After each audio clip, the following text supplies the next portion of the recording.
Hey guys, welcome to our media workshop today. I want to say a big thank you to all of our Japanese churches that are joining. 日本の教会の皆さん、ようこそ。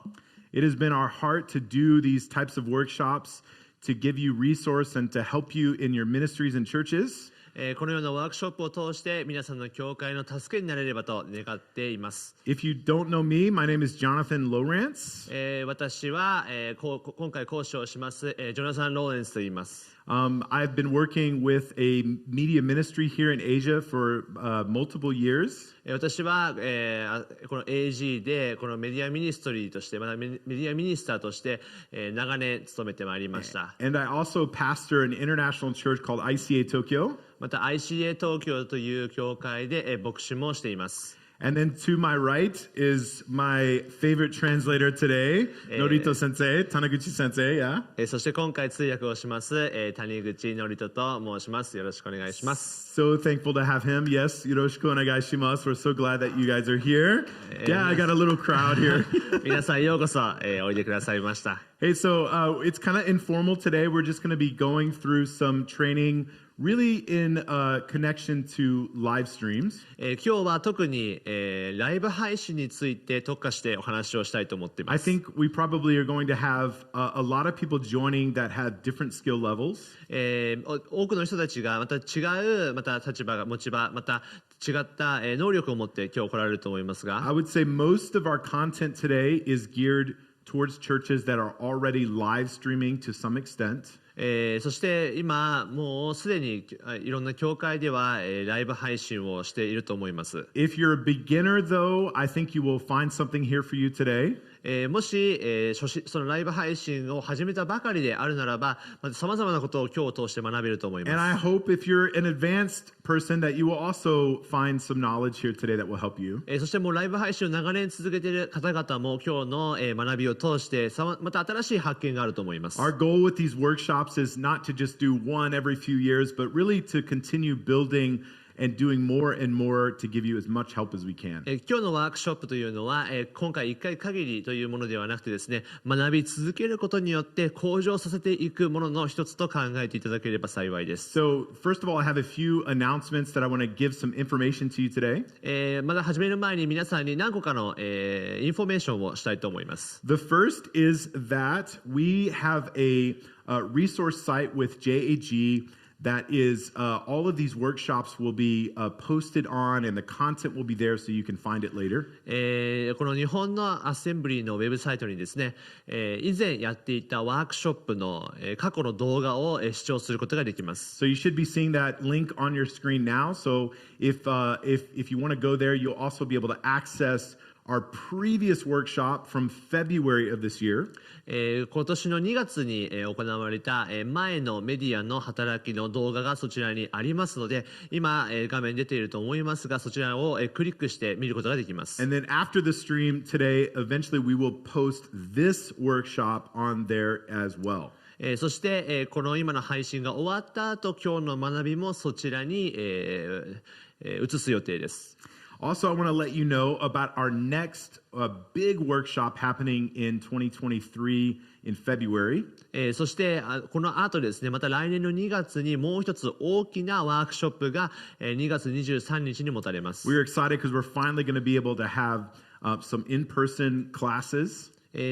私はとても興奮しているんですけれども、その時は実際の授業のような形をとってやります。And so we encourage you to add it to your church calendar, but that will be February 23rd through the 25th of 2023. そして、ぜひ皆さんの教会のカレンダーにつけておいてほしいのが、来年の2月の23日から25日までそのような学びが持たれますので、ぜひお越しください。I want to say a huge thank you to our Japanese leaders that have helped put this content together for you and give you access here today.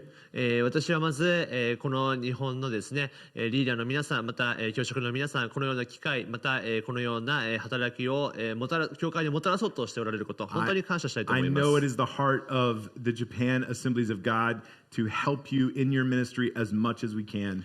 日本のアッセンブリーズ・オブ・ゴッドの、この教団としてですね、この各教会のこのメディアに対してものすごい重荷を持って助けたいと願っていますから。Today during the stream, if you have questions, we encourage you to ask them. Just type them out into the comments. でもし皆さんの中で質問、等ございましたら YouTube のコメントにぜひ残していただいて後ほどそちらにも触れたいと思います。 And we hopefully will have some time intermittently throughout this workshop to address your questions.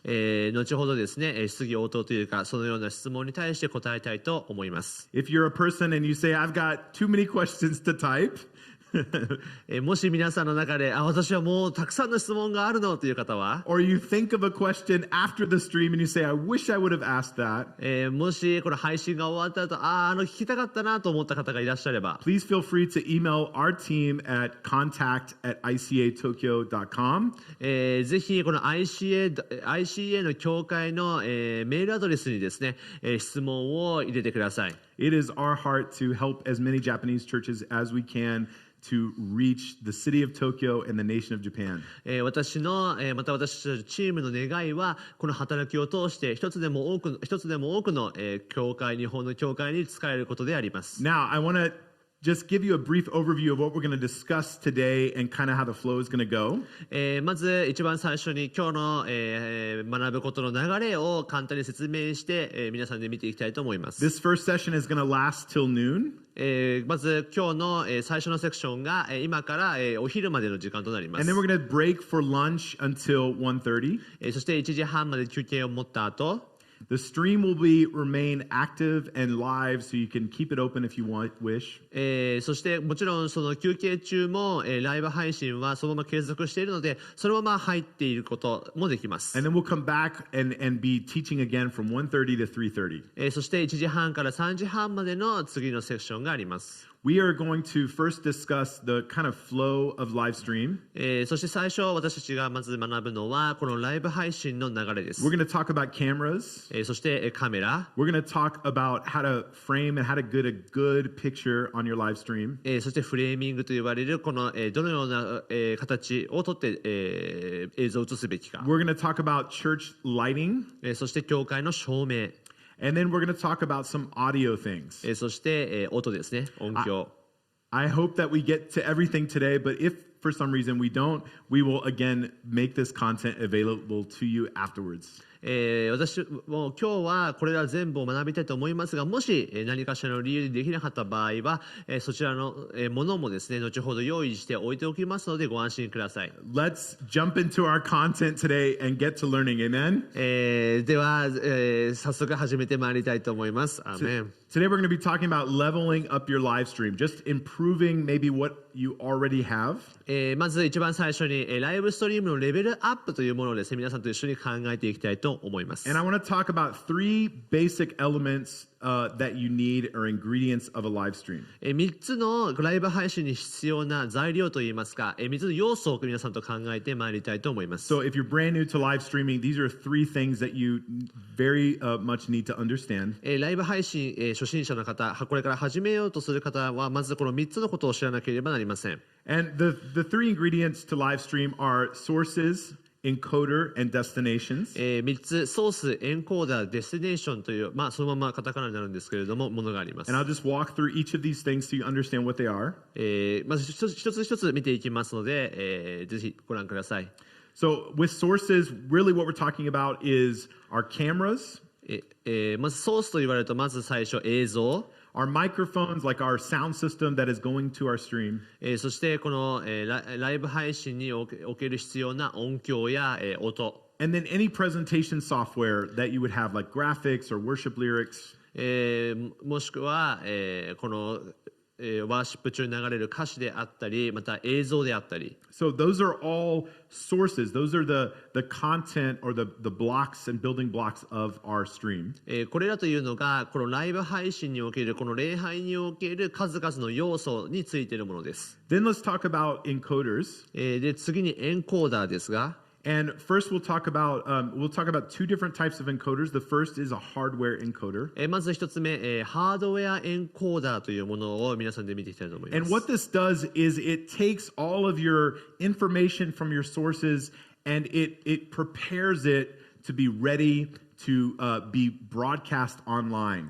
このエンコーダーというものが、これらすべてのソースを一つにまとめて、これらを配信するまで持っていくためのものであります。For example, if you have a signal, a video coming from a camera, a lot of times those are very large files and it takes a lot to process those files. 皆さんも分かるかもしれませんが、このカメラから映像だけを抜き取った場合、大変な大きな容量になりますが、その大きな容量のままをそのまま映すとなると大変な作業になります。And so what the encoder is going to do is to help compress that file to make it easier to make it a smaller file and easier to broadcast onto the internet. そしてエンコーダーが一体どういう役割をするかというと、そのような大きな容量のものを圧縮したり、また配信に適したサイズに落とすという作業をしてくれます。You can buy standalone hardware encoders. There are different brands that are available out there, but I'll talk about what we're using here today in just a minute. たくさんのエンコーダーの種類とまたいろんな価格のものがあるんですけれども、後ほどですね、私が使っているもの、おすすめのものを紹介したいと思います。And then we have software encoders. そしてもう一つ、次がソフトウェアエンコーダーというものがあります。And a software encoder, you probably heard of software like OBS. 皆さんもしかして聞いたことあるかもしれませんが、例えば OBS or vMix. vMix We're using ProPresenter here, which is also a software encoder. そして、私の教会で使っているこのプロプレゼンターというものもそうです At our が、 church, we've also used a software called eCam, which is a software encoder. そして eCam というですね、もう一つのエンコーダーも使っています。And basically, this is doing the job of encoding, but it's on a computer in a piece of software.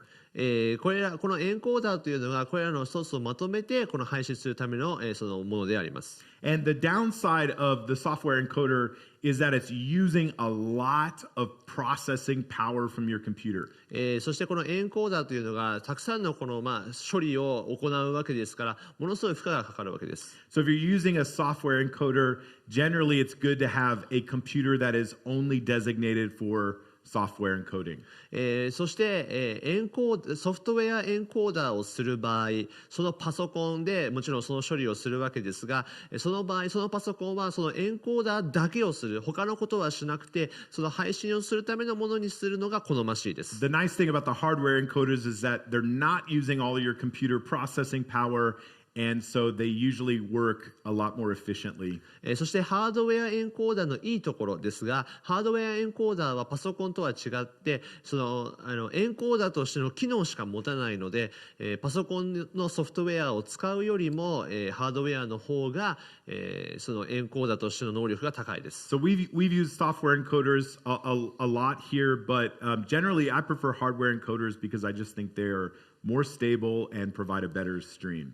私は、実際はソフトウェアエンコーダーを使う場合が多いんですけれども、私個人の意見としては、ハードウェアエンコーダーの方が、能力が高いのでそちらをお勧めしています。And then you probably guessed it. When we talk about destinations, we're really talking about where is our stream being viewed by our audience. これデスティネーションという言葉を使いますけれども、これはつまり皆さんの、その説教やその礼拝を見る会衆の方々が、見るその SNS であったりとか、そういったそのプラットフォームのことを話しています。So I know many of you are using YouTube.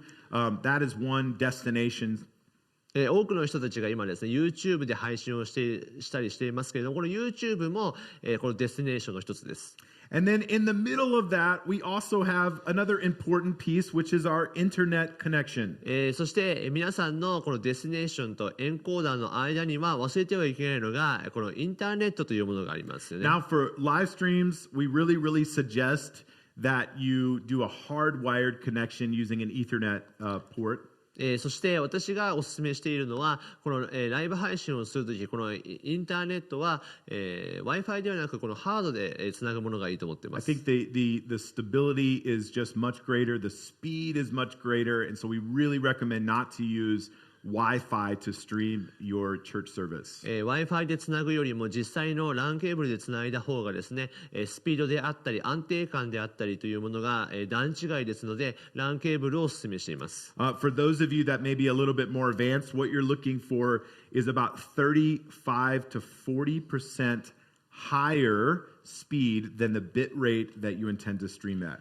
そして皆さんが予定するですね、ちょっと詳しい話をすると、このストリーミングする予定のビットレートよりもですね、30%、35% から 40% ほど高くするのがいいです。So, for instance, if you want to stream at, say, 3,000 kilobytes a second, you're going to need a 4,000 kilobyte a second connection. もし、毎秒3000キロバイトでストリーミングしたいなというふうに思った場合、少なくとも4000キロバイト以上が必要だという計算になります。Now, one thing to keep in mind is that this between your sources and your encoder, a lot of times you're running cable from a camera to the encoder. こちらソースからエンコーダーにつなぐ場合、もちろん皆さんも分かると思いますが、たくさんのコード、たくさんのものを使ってエンコーダーにつなぐじゃないですか。And we either use an HDMI connection or what's called SDI. この HDMI、この HDMI というものコードを使ったりしますが、And HDMI will work up to about 15 meters, but anything over that, you're probably going to need SDI. はい。で、HDMI は15メートル以下の場合、機能しますけれども、15メートル以上を必要になってきますと、SDI というものが必要になります。Now, one of the things that is so beneficial here in understanding these three ingredients is that each one of them obviously costs some money, and we've got a budget for these things. この3つのものはもちろん、お金がかかりますよね。And so a lot of times what happens is churches can end up spending a lot of money on these individual pieces of equipment. そして多くの教会がですね、これら3つのものを別々に揃えようとしてお金をかけてしまって難しくなっています。But what's really beneficial is that there are some pieces of equipment out there that actually operate as multiple pieces or ingredients of our live stream. しかし私は今日皆さんにご紹介したいのが、その機械の一つでですね、これら3つの分かれているものをこの1つもしくは2つでこれら3つの機能を果たすことができる機材もあるということです。An example is your phone. 例えば皆さんが持っている携帯ですが、right? Because it has a camera. まず携帯にはカメラがあって、it is able to encode that video and upload it to the internet. そしてこれにはエンコーダーというか、このカメラで撮った映像をこの、エンコーダーとしてまた好きな場所にアップロードすることができます。And it has its own internet connection, so it's like everything in one, right? そしてこの携帯はもちろんインターネットにつなぐことができますから必要なこれら3つの要素をただ一つでクリアしてますよね。A piece of equipment that we're even using for this stream today is a video switcher. 例えば今日私は、今日配信にビデオスイッチャーを使っていますけれども、And at first glance, what a switcher does is it gets all of your sources and allows you to take all of those sources into one place and then switch between them before you get to your encoder. 私が今例えば使っているスイッチャーですが、これら全てのソースを一つの場所にまとめて、でそれを出力する際にこの3つの選択肢を取ることができるというこ So と if で you す。 have two cameras, you can switch back and forth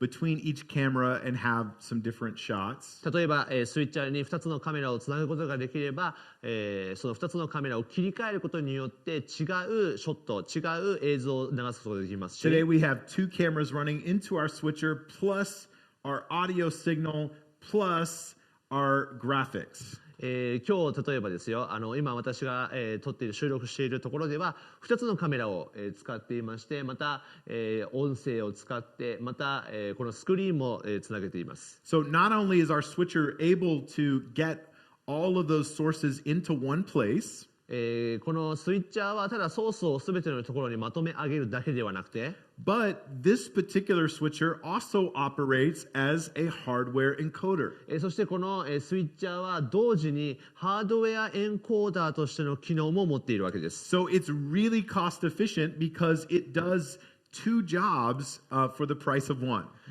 そして、考えるならばこの一つのスイッチャーがあるおかげでこの2つの役割をただ一つで、こなしているわけですからとても、利益的というとても、利率がいいですね。And so that's really helpful because it takes the encoding processing load off of our computer and it just does a more efficient job of that. これは普通パソコン1台で賄うよりもですね、このスイッチャーをかませることによってさまざまな機能をよりよく提供することができるということになります。And so right now, if you were to look at a representation of our stream, we would have our sources, our switcher, and then it would go right to our destination. なので今私の教会ではこれらソースをスイッチャーに一つでまとめ上げ、このスイッチャーが直接デスティネーションへ行くことができるということです。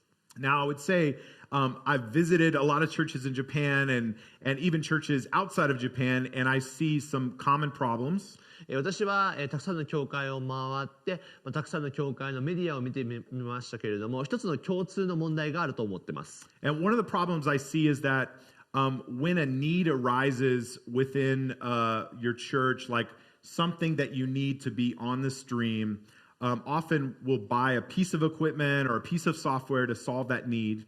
この何かライブ配信をしたいと思った時にですね、これらのソースが足りない、これらの、ものが足りないと言って、それら一つ一つをこう買って用意しようとしているように見えます。So a lot of times you might go to your pastor and say, Pastor, we really need this because it solves this problem that we have.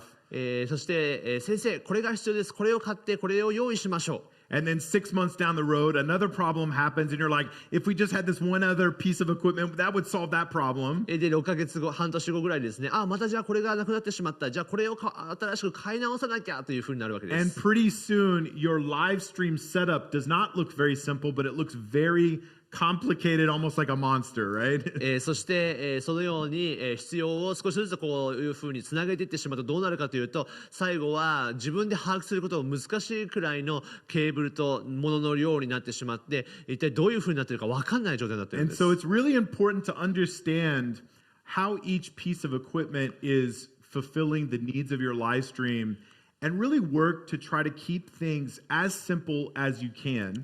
なので私がお勧めするのは、自分の、配信したい内容をよく理解して、それが一体どういう一つ一つのものがどういった役割をするのか、また、それがシンプルであればあるほどいいと私は思っています。Because the more things that you have going on is just one more thing that could go wrong and not work and really make your Sunday morning a miserable day. なぜならば、新しいものを加えたり、またその自分が理解しないものを加えると、それら一つが何かうまく作動しないと、日曜日の朝あたふたしてしまって大変な日曜日になってしまいます。If there's one thing we've learned, if something is going to fail, it always happens on Sunday morning. 私がこう自分の経験上思うのが、何か一番問題起きてほしくないなと思う時、大体日曜日の朝起きるんですね。So I think it's important to realize that a lot of times churches, your live stream setup goes through many evolutions. この各教会によってですね、皆さんの配信状況によって、少しずつこの進化の過程、それどのように成長していくかの過程があると思いますが、And I would encourage you, instead of continuing to add equipment and software, every few months, you probably need to take a step back and rethink about your stream from beginning to the end. もちろん新しいものを買ったり新しいものを用意したりすることは良いことですが、悪くはないですが、大事なことは何ヶ月かという期間を決めて、自分の配信がどのように見えているかと、またどのようにしたいかということを考え直す必要があります。I think ultimately this will help you have a simpler stream. It will save your church money.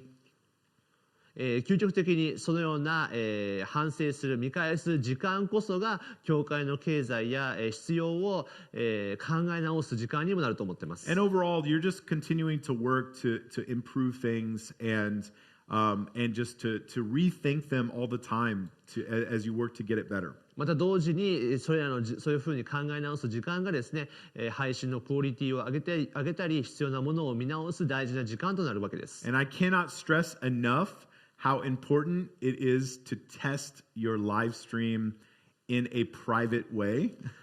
あとこれはもうたくさん言っていることなんですけれども、どれだけ言っても言い切れないというか、このですねプライベートモードでですね自分の配信を何度もやってこうテストするということが大事です。So depending on your church's setup and your destination, there are different ways that you can set up a private stream so that you can do a lot of testing. 皆さんが使っているその配信先が、ものによって違うわけですが、そのプライベートモードを使ってですね、自分の配信が自分だけ見える状態にして、もしくは少ない人数だけで見えるようにして、どういうふうに見えているかをチェックするのは大事です。Here at ICA, we probably test our stream at least once a week. 私の使えるこの ICA の教会では最低でも毎週1回は配信のチェックをしています。Okay, so that's kind of just an overview of the stream and the different equipment that's involved. それが今日私が話すこのライブ配信の全体像の一部でありますが、So let's talk about cameras. では次にカメラについてのお話をしたいと思います。Now, hopefully, maybe some of you have already moved past the stage of streaming with your phone. 皆さんはもう多分この携帯を使ってライブ配信をするという状況からはもうレベルアップしていると思いますが、If you haven't, though, I want to talk a little bit about why investing in a more professional camera would be good for your ministry and church.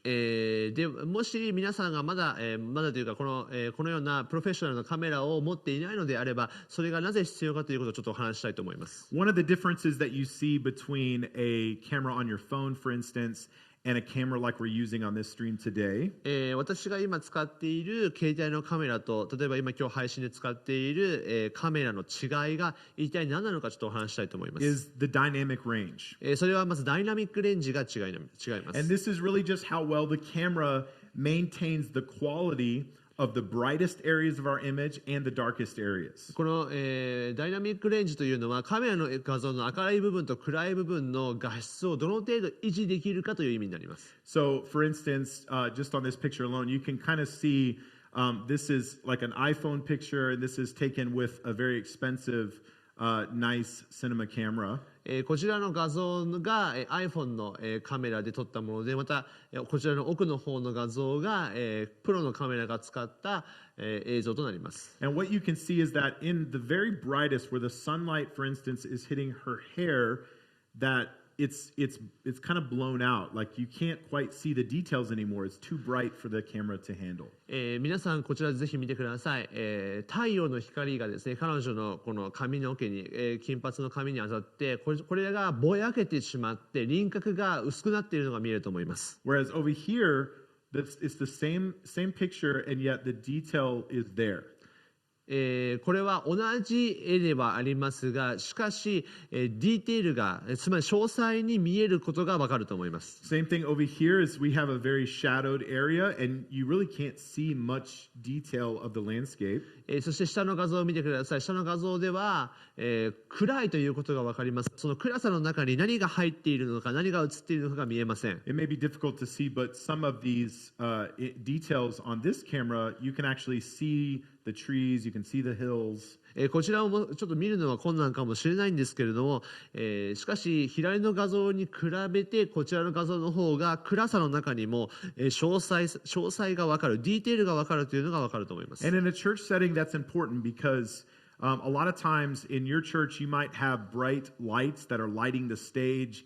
And so a camera with more dynamic range is going to be a safer bet for a good picture. で多くの、教会のこのセッティングにもよるんですけれども、例えばステージの照明が強すぎた場合、それによってこのダイナミックレンジが変化しますので、映り方も変わるわけです。The other thing that a more professional camera would have is better low light capability. そして、プロのカメラがいい理由の2つ目のですけれども、低光量時の性能が違います。So on the bottom, you can see an iPhone video here, and on the top, we have a red cinema camera. 皆さんこの下が iPhone のカメラで、上がこの、普通のカメラ、普通というかその高いカメラの映像になります。And so when the iPhone's taking a picture here and it sees a dark area, it's raising the sensitivity of the camera to make sure that it can see the dark areas.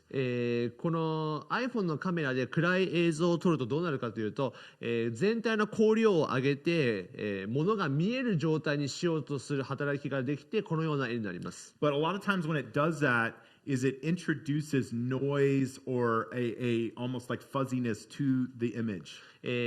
全体の光量を上げるということはどういうことかというと、本当は映ってほしくないというか、ぼやけてしまうようなこの映像におけるノイズが発生してしまうわけです。And so really it's not retaining the quality of the image like this top one is. ということはつまりどういうことかというと、この上の映像のようなクオリティを保つことができていない状態ということができるわけです。The other thing to consider is that in each camera you have a sensor that's built into each camera. このもっと詳しく言うと、カメラ一つ一つにはそれら一つ一つにおけるセンサーが、搭載されていま And す。 the larger the sensor is, the better it's going to perform in low light. センサーが高ければ高いほど、光量が低くても、その性能を発揮することができます。So in your phone, you've got a very, very small sensor. 携帯のカメラは小さいセンサーが搭載されています。 Most of the time in church live stream situations, you're seeing in this section here, we have a micro four thirds sensor. 多くの教会が使っている、必要している、必要なものがこのマイクロフォーターというのがあります。And that's actually the sensor size that's in the camera that we're using today in this stream. 今私がライブ配信しているこのカメラも搭載しているのがこのマイクロ、フォーターです。The other thing that you see in a more expensive camera is what's called depth of field. この、被写界の深度というのが、もう一つ違うところです。And the Japanese actually coined this term, but this bokeh that you see, which is this blurry background, この皆さん見えるでしょうか、上の映像では、この後ろの映像がボケていると思いますが、 and in general, this is a very pleasing image to look at because when the background is blurred, it really tells the audience where you want them to look. このボケてるのが一瞬悪いことのように感じますけれども、実はこれはとてもいいことで、つまりこれを見る視聴者に一体何に注目してほしいかということを伝えています。 And it just looks like more like the movies, right? これなんか実際的に見るとこれなんか映画みたいですよね。So on a cheaper camera, a lot of times what you see is that everything is in focus, and so there's not really a depth of field there. そして下のカメラは、iPhone のカメラですけれども、全てがあまりにも詳細に映ってしまってどこを注目していいのかわからない状態、またその映像に深さがないんです。 The other thing to consider is that is called color science. もう一つカラーサイエンスと言いますが、 And this is really how close to real life are the colors on your camera showing up. このカラーサイエンスというのはどういうことかというと、実際の私たちの肌の色とこの映像で映し出される肌の色味がどれだけ近いかを、指します。 So usually on a more expensive camera, you're going to see colors that really look like they do in real life. この高いカメラが映し出すこの色というのがですね、実際の私たちの生活における色に近いものになります。 And each camera has their own different color science, each brand. そして多くのその全てのカメラにですね、必要この搭載されているカラーサイエンスというのは違います。 So a lot of times in streaming, we generally prefer cameras that are the same brand because they're going to see colors the same way. そして私がお勧めしているのは、もし、皆さんの、教会のカメラの同じブランドにするならば、そのブランドごとにカラーサイエンスが違いますので、同じブランドで揃えますとこの色味がですね似てるように作れます。 And often what you find is that some camera brands will work well together and then some really don't work well together. 例えばまたそのカメラ同じ一眼のカメラでもブランドの違いによって、このカメラはすごく色味がいいけれどもこのカメラはすごく良くないとか、この組み合わせが良くないなどともあります。 So let's just look at just a few examples of camera types. 今日これからカメラのタイプを皆さんと見ていきたいと思いますけど、 Now, a lot of times what we like to use is what's called a mirrorless camera or a DSLR camera. 多くの場合私たちがまず考えなきゃいけないこのミラーレスカメラか DSLR カメラかの、議論になりま And す。 this is an example of a mirrorless camera that is a great streaming camera. これはミラーレスカメラでこの、ライブ配信においてとてもお勧めしているカメラであります。 And the benefit of a camera like this is the lens is detachable, so you can get lots of different lenses for them. これのいいところがですね、このレンズが取り外し可能なので、さまざまなレンズを使って、その映し方を変えることができます。It has a larger sensor in it, so it's very good in low light, has great dynamic range. ダイナミックレンジも高いですし、低光量における、こう映し出すその能力も高いです。Today we're using the Blackmagic Studio 4K Pro. そして今、このブラックマジックスタジオカメラ 4K プロというのを使っていますが、This is our main camera here at ICA for our live stream. ICA 東京で使っているメインカメラになります。And it's really great because it's a micro four thirds sensor, so it's good in low light. このさっき話をしたマイクロフォーターズのセンサーが入っていますので、低光量においてもよく見えます。The menus are really simple and easy to operate, and so it's a great camera, especially for staying in a stationary position in a live stream. またメニューもとても分かりやすく直感的に使うことができますので、非常にこの分かりやすく、ライブ配信をしたいというだけの理由であれば、これらがすごく使いやすいものとおすすめです。Now, I want to pause just for a second and tell you we're working to put together a resource guide for you and your church. So if you're looking to buy a camera or buy other equipment, we're going to be sharing with you a guide that has different price ranges of different equipment. 一旦停止してですね、皆さんともう一度考えていきたいんですけど、今皆さんの教会に何が必要なのか、また例えば、カメラが必要であれば今のようなカメラのおすすめをしましたけれども、実際の教会の規模、また映し方、さまざまなものを、見てからですね、こういったものを移行するのが良いかなと思っています。And that's something we're going to continue to update so you can refer back to, and we'll just keep refining it and making it better and better. そして、そういったものを使ったらですね、また次に新しいものと見ることができますので、またどこから始めるのかということをまず考えてから始めるのが良いと思いま Another す。type of camera we see quite a bit is like a camcorder style camera. ケムコードというですね、別の、カメラもあるんですが、And they are on the cheaper side, but I would say the main drawbacks being that the sensor size is usually pretty small.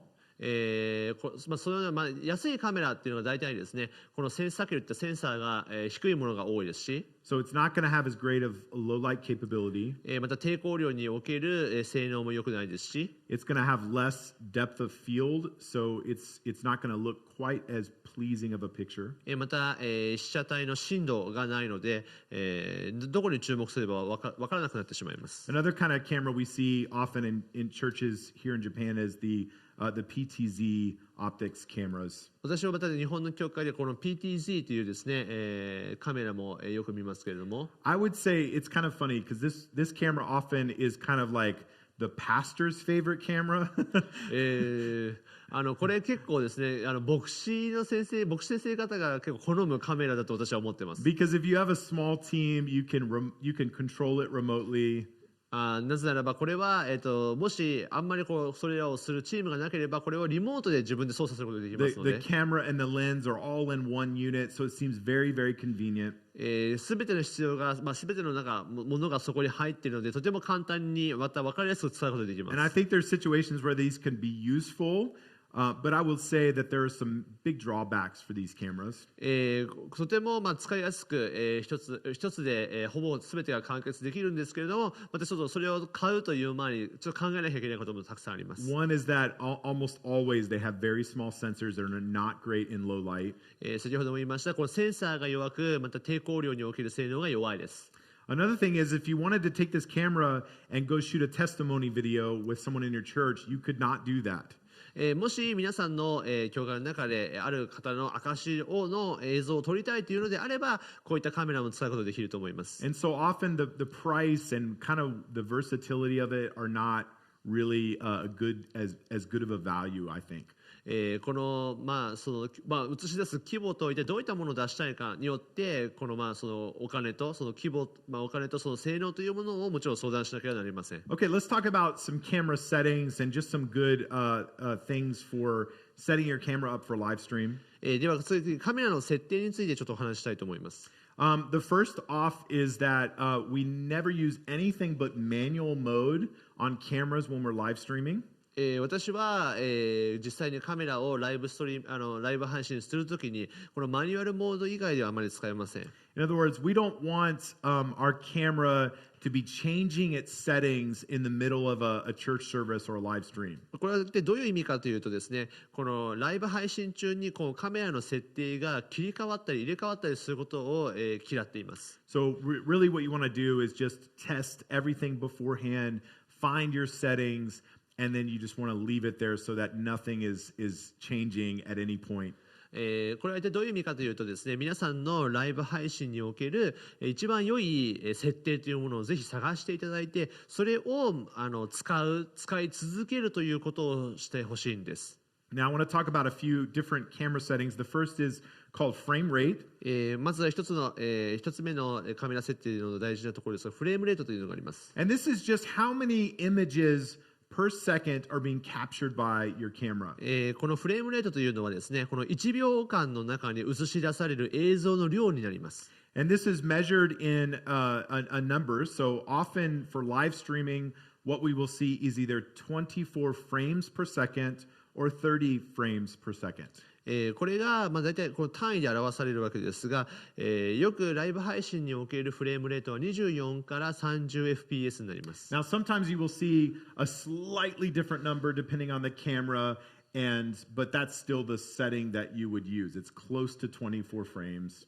このカメラによってですね、この 23.98 っていう詳細な FPS を表すと思いますけれども、実際24と考えていただいて、24から30の FPS に設定してください。And you can see kind of the difference represented here. This is 30 frames per second, so it's capturing more images of the car as it passes through.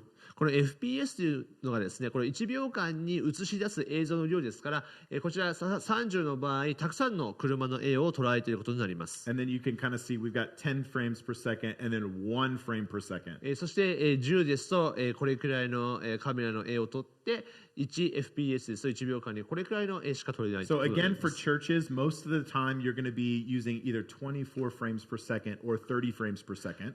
教会で私が考える必要な FPS は24から30と考えています。And I would say that 24 frames per second is a slightly more cinematic look, while 30 frames per second is a little bit more like television. 24と30を比べますと24がこのシネマティックというか、ちょっとゆったりとした、感じの見た目になりまして、また 30fps がどういった見た目になるかというとテレビのような、見た目になります。And I think both look great. I think some of it is just subjective, like depending on just how do you want your live stream to look and what style are you going after. この24か30かの議論はたくさんあると思うんですけれども、こちらはぜひ試していただいてですね、皆さんが、好む、セッティングを探していただければと思います。Now I'm going to look briefly at what we call the exposure triangle. 私はまたこのエクスポージャートライアングルという言葉を使っていますけれども、この、意味は露出の三角形ですね。And I encourage you to go back and watch the workshop from February if you want to know more about this, because we went very in depth on each one of these things that we're going to talk about. この露出の三角形というものの詳しい情報を知りたい場合ですね、ぜひ2月の、やった、こちらの、ワークショップを見ていただいて、そちらに詳しいことを話しております。But besides frame rate, there are 3 main settings on your camera that you really want to understand and to pay attention to. このフレームレートのまず話をする前にですね、実はこの3つのことをよく理解していないと、このフレームレートの話にたどり着きません。We have aperture, まず絞り、shutter シ speed, ャッタースピード、 and ISO. そして ISO になります。Sometimes ISO can be called gain. ISO、例えばゲインという言葉にもなりますけれども、And I want to talk about each one of these and just briefly and talk about what they are affecting. そしてこれらがどういった働きをするかちょっと、簡単に説明します。So remember we talked about the sensor before, right? 先ほどセンサーの話をしましたね。So ISO is helping to control the sensitivity or the gain of that sensor. このセンサー、この ISO というのがこの周りの周りというかその光を調整する働きがあります。And it will be represented in a number. Oftentimes it will start at 100 and then go up even into the thousands. この ISO というのはカメラの右、右というかカメラに映し出されてこれ100とかで映し出されている文字であって、これが1000にもなる数字でありますけれども、 And the lower that number usually is the greatest quality. そして、覚えてほしいのが ISO の値が低ければ低いほど写真としてのクオリティは高いです。 The higher the number, you start to see the quality of the image degrade. そして ISO の、数字が高ければ高いほど、写真のクオリティは低くなります。 And usually why you're changing that is because you need more light into the camera, and so you're trying to raise the sensitivity. この ISO をなぜじゃあ上げるかというとですね、このカメラにもっと光を入れてですね、この、映し出される映像また写真を、この分かりやすくするためのものです。 So here's an image, a comparison between two different ISO settings on the same camera. 同じカメラで別々の ISO のセッティングをしたこの写真の比較となります。 And so at ISO 100, what you see is that the picture is very clear, the quality is very, very good. この ISO100 で撮った写真皆さん見ていただきますと、クオリティが高くてですね、一体何が映し出されていることが詳細に分かることができます。 And on this camera, the highest ISO setting is over 25,000 here. これは25,000以上の ISO とセッティングをして設定をしているこのカメラですけれども、 And what you may not be able to see here, but right in the image, you can see just a lot of grain and a lot of just poor quality in the image. この、比較をしてみますと、この右の写真の方が、ISO 高い写真の方が、何か、グレーのようなこの色が入っていて、写真としてのクオリティが低いことがわかると思います。 And so if in your church, live stream setting, if you're finding that your ISO is having to be turned up way, way high, then probably you've got a light issue. You probably need to get more lights into the room.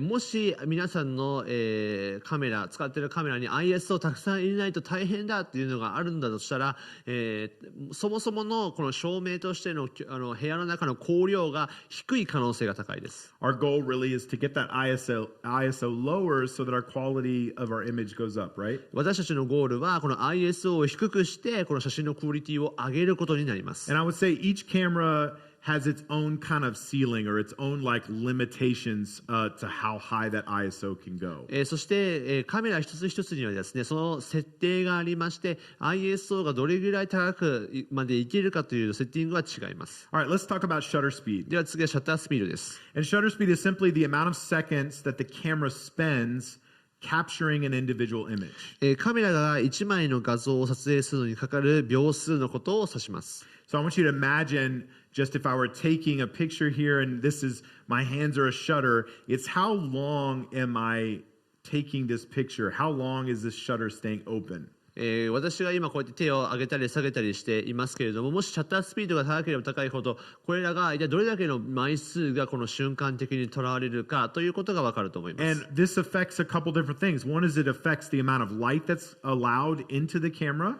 これのシャッタースピードの、もたらす能力というのがどれだけの光をそのシャッタースピードの中に加えること And が it できる also か。 affects how much blur to the motion that we're getting. そしてこの動きに対してどれだけこのボケが出るかになります。 And it's measured in fractions. So you can actually see down here how the lower your shutter speed goes, you've got more blur. The higher, the more you're freezing time.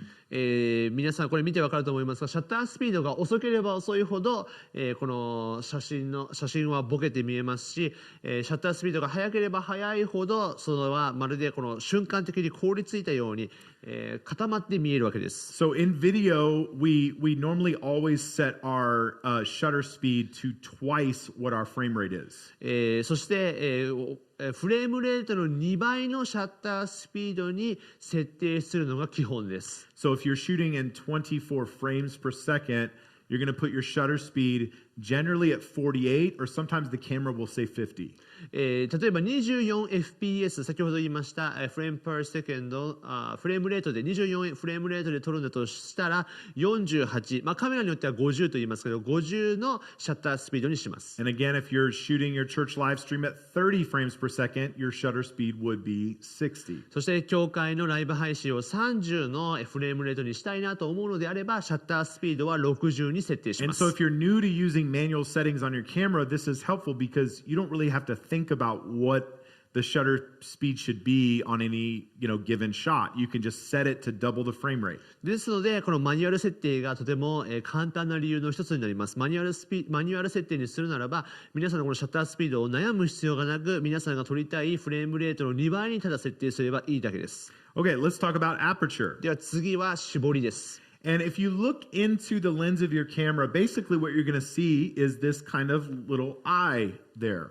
カメラの皆さん、ぜひ中をレンズを覗いていただくと、このような、レンズが見えます。And that opening right there is called the aperture.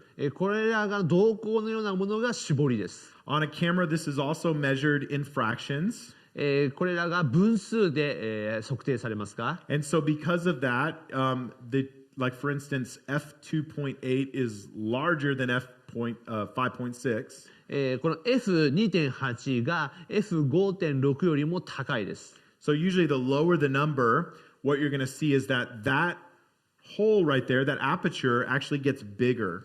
この、数字が小さければ小さくなるほどこの穴が大きくなっていきます。The higher the fraction, the higher the number, that hole gets smaller. そしてこの数字が大きくなっていくと、この中の瞳孔のようなものがこう絞られていくわけです。And there's two things you need to be thinking about. As that hole is getting bigger, what do you think's happening? More light is coming into the camera. もちろん瞳孔が開く、この中の絞りが高くなればどうなる、この中の瞳孔が開けばどうなるかというと、光がたくさん入ってくるようになります。So the image is getting brighter. そうすると、背景がぼやけますし、Also, what happens is that the background of our image gets blurrier. そして、皆さんこの撮る被写体の背景がぼやけてきます。So remember we talked about depth of field. So this would really create that very, very cinematic look. 先ほど、深度の話をしましたけれども、深さを、その写真の映像の深さを出したい場合、これがとても大事な要素になります。So contrastly, that when that hole gets smaller, then we have less light and the background will be more in focus. 絞り値が小さくなると光量が減って、そして背景にピントが合うようになります。So one thing we got to be careful of is, for instance, this camera right in front of me here is shooting straight in front of us. この今私がこの ICA に使っているこのカメラは私たちを映していますが、So we could turn the aperture down very low, and that focus area is going to be parallel to the stage right here. この絞りを小さくするとどうなるかというと、私たちのこの平行的にこの部分だけを映すようになります。So let's say your aperture is very low. As long as the pastor is kind of moving, along this line here, they're going to stay in focus. この、横に動く分には問題ないんですけれども、その、絞りを設定するとその横の部分だけは問題になりません。But if you turn the camera and you put, let's go to this camera live right now. This camera is slightly off center, right? そして今こちらのカメラを、映していますが、こちらのカメラはまっすぐではなく横サイドで、撮っています。So because this camera is at an angle, this means that the area of focus is actually running at an angle that is not parallel to the stage. そしてこちらの2個目のカメラは角度がついているため、この角度からもたらされる、平行というのはもちろん角度が私から見て角度がついているわけですから、横に動くだけでは無理です。And so if you set your aperture too low, it could mean that over here the pastor is in focus, but when they walk over there, they're out of focus. 私が今ここに映っている場合はこの、絞りを小さくすると映っていますけれども、横に動いてしまうと角度がついているため、私はそこから離れてしまうのでぼやけてしまいます。So those are just some things to keep in mind here about these different settings and what you should do for a live stream. これらの要素を踏まえることによって、このライブ配信における大事なことというのを学ぶことができます。Now, maybe we'll take just a second here and let's see if there are any questions. Again, I encourage you to just be typing those into the YouTube chat here. We're going to try to monitor these and just kind of look and see what's being said in the chat. And Taniguchi Sensei here is gonna help out as well. So if you've got questions, go ahead and type them in, and want to give you a chance to ask those. 一旦ここで止めたいと思いますけれども、皆さんもし、今学んだことの中でですね、聞きたいこと、また学びたいことなどあるんでしたら、ぜひ YouTube のチャットの方に、書いてください。そしたらもちろん私が、通訳させていただいて、ジョナサン先生に、聞きたいと思いますので、ぜひ皆さん何かご質問等あればですね、チャットに、記入いただければと思います。And I don't know if we have any questions so far, Sensei. Do we have anything in there right now? 皆さん、何かご質問とか、チャットできているでしょうか。You see anything? Here, you can take this over there if you want to. Thank you. Norito will help us keep track of things here. While you're thinking of questions or typing them out, I'll just say a few more things here about these camera settings. もしこのカメラのセッティングについて何か、質問等あればですね、ぜひまた後で聞いてください。So because ISO is our quality setting, a lot of times when you're live streaming, we know that shutter speed is going to be double our frame rate, right? We talked about that. フレームレートの2倍がシャッタースピードになるということを先ほど話しましたね。So when you first set up your camera, the very first thing you're going to do is you decide your frame rate. まずこのライブ配信において大事なことはまずフレームレートを決めます。And let's say you've decided our church live stream is going to be 30 frames per second. まず、では例えば、ライブ配信におけるフレームレートを30と決めたとしましょう。So you're going to set that in your camera. まずそれをカメラに設定して、Then you're going to go immediately to your shutter speed and double it, right? And set your shutter speed at 60. そしてすぐに、シャッタースピードに切り替えて、シャッタースピードをそのフレームレートの2倍の法則ですので、30だとしたら60に設定をします。And if you're using more than one camera, you want to make sure and do that on the other camera too, so that they're exact same settings. そしてもしカメラを2台以上使っているんだとしたら、その2台目以降のカメラにも同じ設定を反映させます。And then usually we're going to start to balance between the aperture setting and the ISO setting. そして、ISO と絞りを調整していくわけです。I like to start on ISO because it's quality, right? 私はまずこの ISO の設定をします。なぜかというと先ほど言いました ISO がこの絵のクオリティになります。So I will put the ISO on the highest quality, which might be like 100 for instance. 例えばこのISO は、低くなれば低くなるほど良いので、まずじゃあ例えば100に設定します。And then I'll start adjusting the aperture to where the image looks good and there's enough light into the image. で次に絞りを設定してこの絞りの値を変えることによって、綺麗に映像が映し出されるかのチェックをします。And let's say that you get the image looking good, but you notice that the aperture is really low and you're nervous about people staying in focus. とても綺麗に見えて、映像も映し出されると思ったけれども、この例えば絞りが低すぎるとちょっと動いただけでもぼやけてしまうんじゃないかなと、じゃあ次に考えます。So what we're going to do is we're going to raise the aperture to where our focus area is large enough for what we need it to be. そして次にこの絞りを今度はちょっとずつ大きくしてこの動き回る範囲を全て捉えきれているかを確認します。And then if we don't have enough light into our camera, that means we need to do what? We need to raise our ISO. そしてそれらの調整が終わった後、もし、光量が足りなければ ISO を上げる。And so we're going to start to raise that ISO and until we have an image that looks really good. ISO を、この見た目がですね、この映し出される映像がいいクオリティになるまで上げ続けます。Now, a lot of times when students are first learning how to operate a camera manually, they have in mind like, what is the perfect exposure? でこれらを学んだ学生、生徒さんはですね、すぐにこれは完璧な、映し出される完璧な絵はないのかと考えます。And I would say I'm a huge fan of just deciding what looks good to you. まず私は考えなきゃいけないのが、まず何が良い絵の定義なのか。Right? Maybe someone might go a little bit brighter, someone might go a little bit darker, but find the image and the exposure that you think looks good. ある人はもうちょっと暗い方が、ある人はもうちょっと明るい方がというかもしれませんけれども、皆さんにとって何が一番良い絵なのかをまず考える必要があります。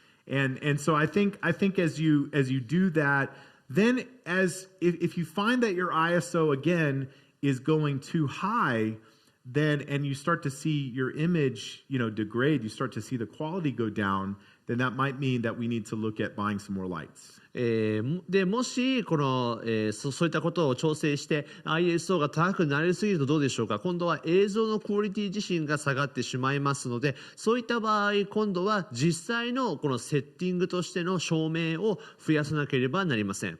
And so I don't think I see any questions right now. Anybody see any questions here? I don't think I do. And so we'll continue on. Do I have questions from my in-person audience? Any questions? 皆さんご質問等ありますでしょうか。ちょっとだから質問がありますか？ YouTube のコメントにはなんかあんまないように見えるんですけど。頭が痛いです。頭が痛いです。Our heads are hurting yet? ではYouTube の皆さんどうでしょうか。Hey, if you're learning this for the first time, let me encourage you. I had to learn this over and over and over again. 皆さんぜひちょっと励ましたいんですけれども、これ初めて聞いた方はもしかして難しすぎると思うかもしれませんけれども、これ私自身もこれを何度も何度も学んでるんです。If these numbers are not making sense to you, then I just encourage you to keep going back and watching and working with a camera and just practice. この数字がもうわけわかんない、これは全然理解できないということがあればですね、ぜひ何度もこれを見続けていただいてですね、この数字にまたこのセッティングに挑戦していただければと思います。So let's talk a little bit about framing. では次にフレーミングについて皆さんと共に見ていきたいと思います。And we're doing really good on time, so we're going to have plenty of time here for questions, I think, before the break. So go ahead and be thinking about those and type them in. I promise you, no question is a dumb question. ぜひですね、今時間結構余ってますのでフレーミングを今から学ぶんですけれども、もし、何かどんな小さな些細な質問でも構いません。もしございましたら後で答えることができますので、ご安心ください。Okay, so what is framing? Framing is simply the placement and position of the subject in your shot. フレーミングとはカメラで撮影する際の車体への位置や、配置についてのことです。So today, for this live stream, we actually have two subjects, right? We have two people standing side by side. 今日例えばですね、被写体は何かというと、講師と通訳者になります。And so where the image stops and where it begins is our frame. この被写体を映し出すこの始めから終わりまでがこのフレーミングになります。And what I want to do is talk about the correct position for where your subject should be in a frame for a church live stream. 私はこれからこのフレーミング、被写体をどのように映し出せば良いのかということをちょっと、学べればと思い I ま want to す。talk about some different camera shots and angles that you can have.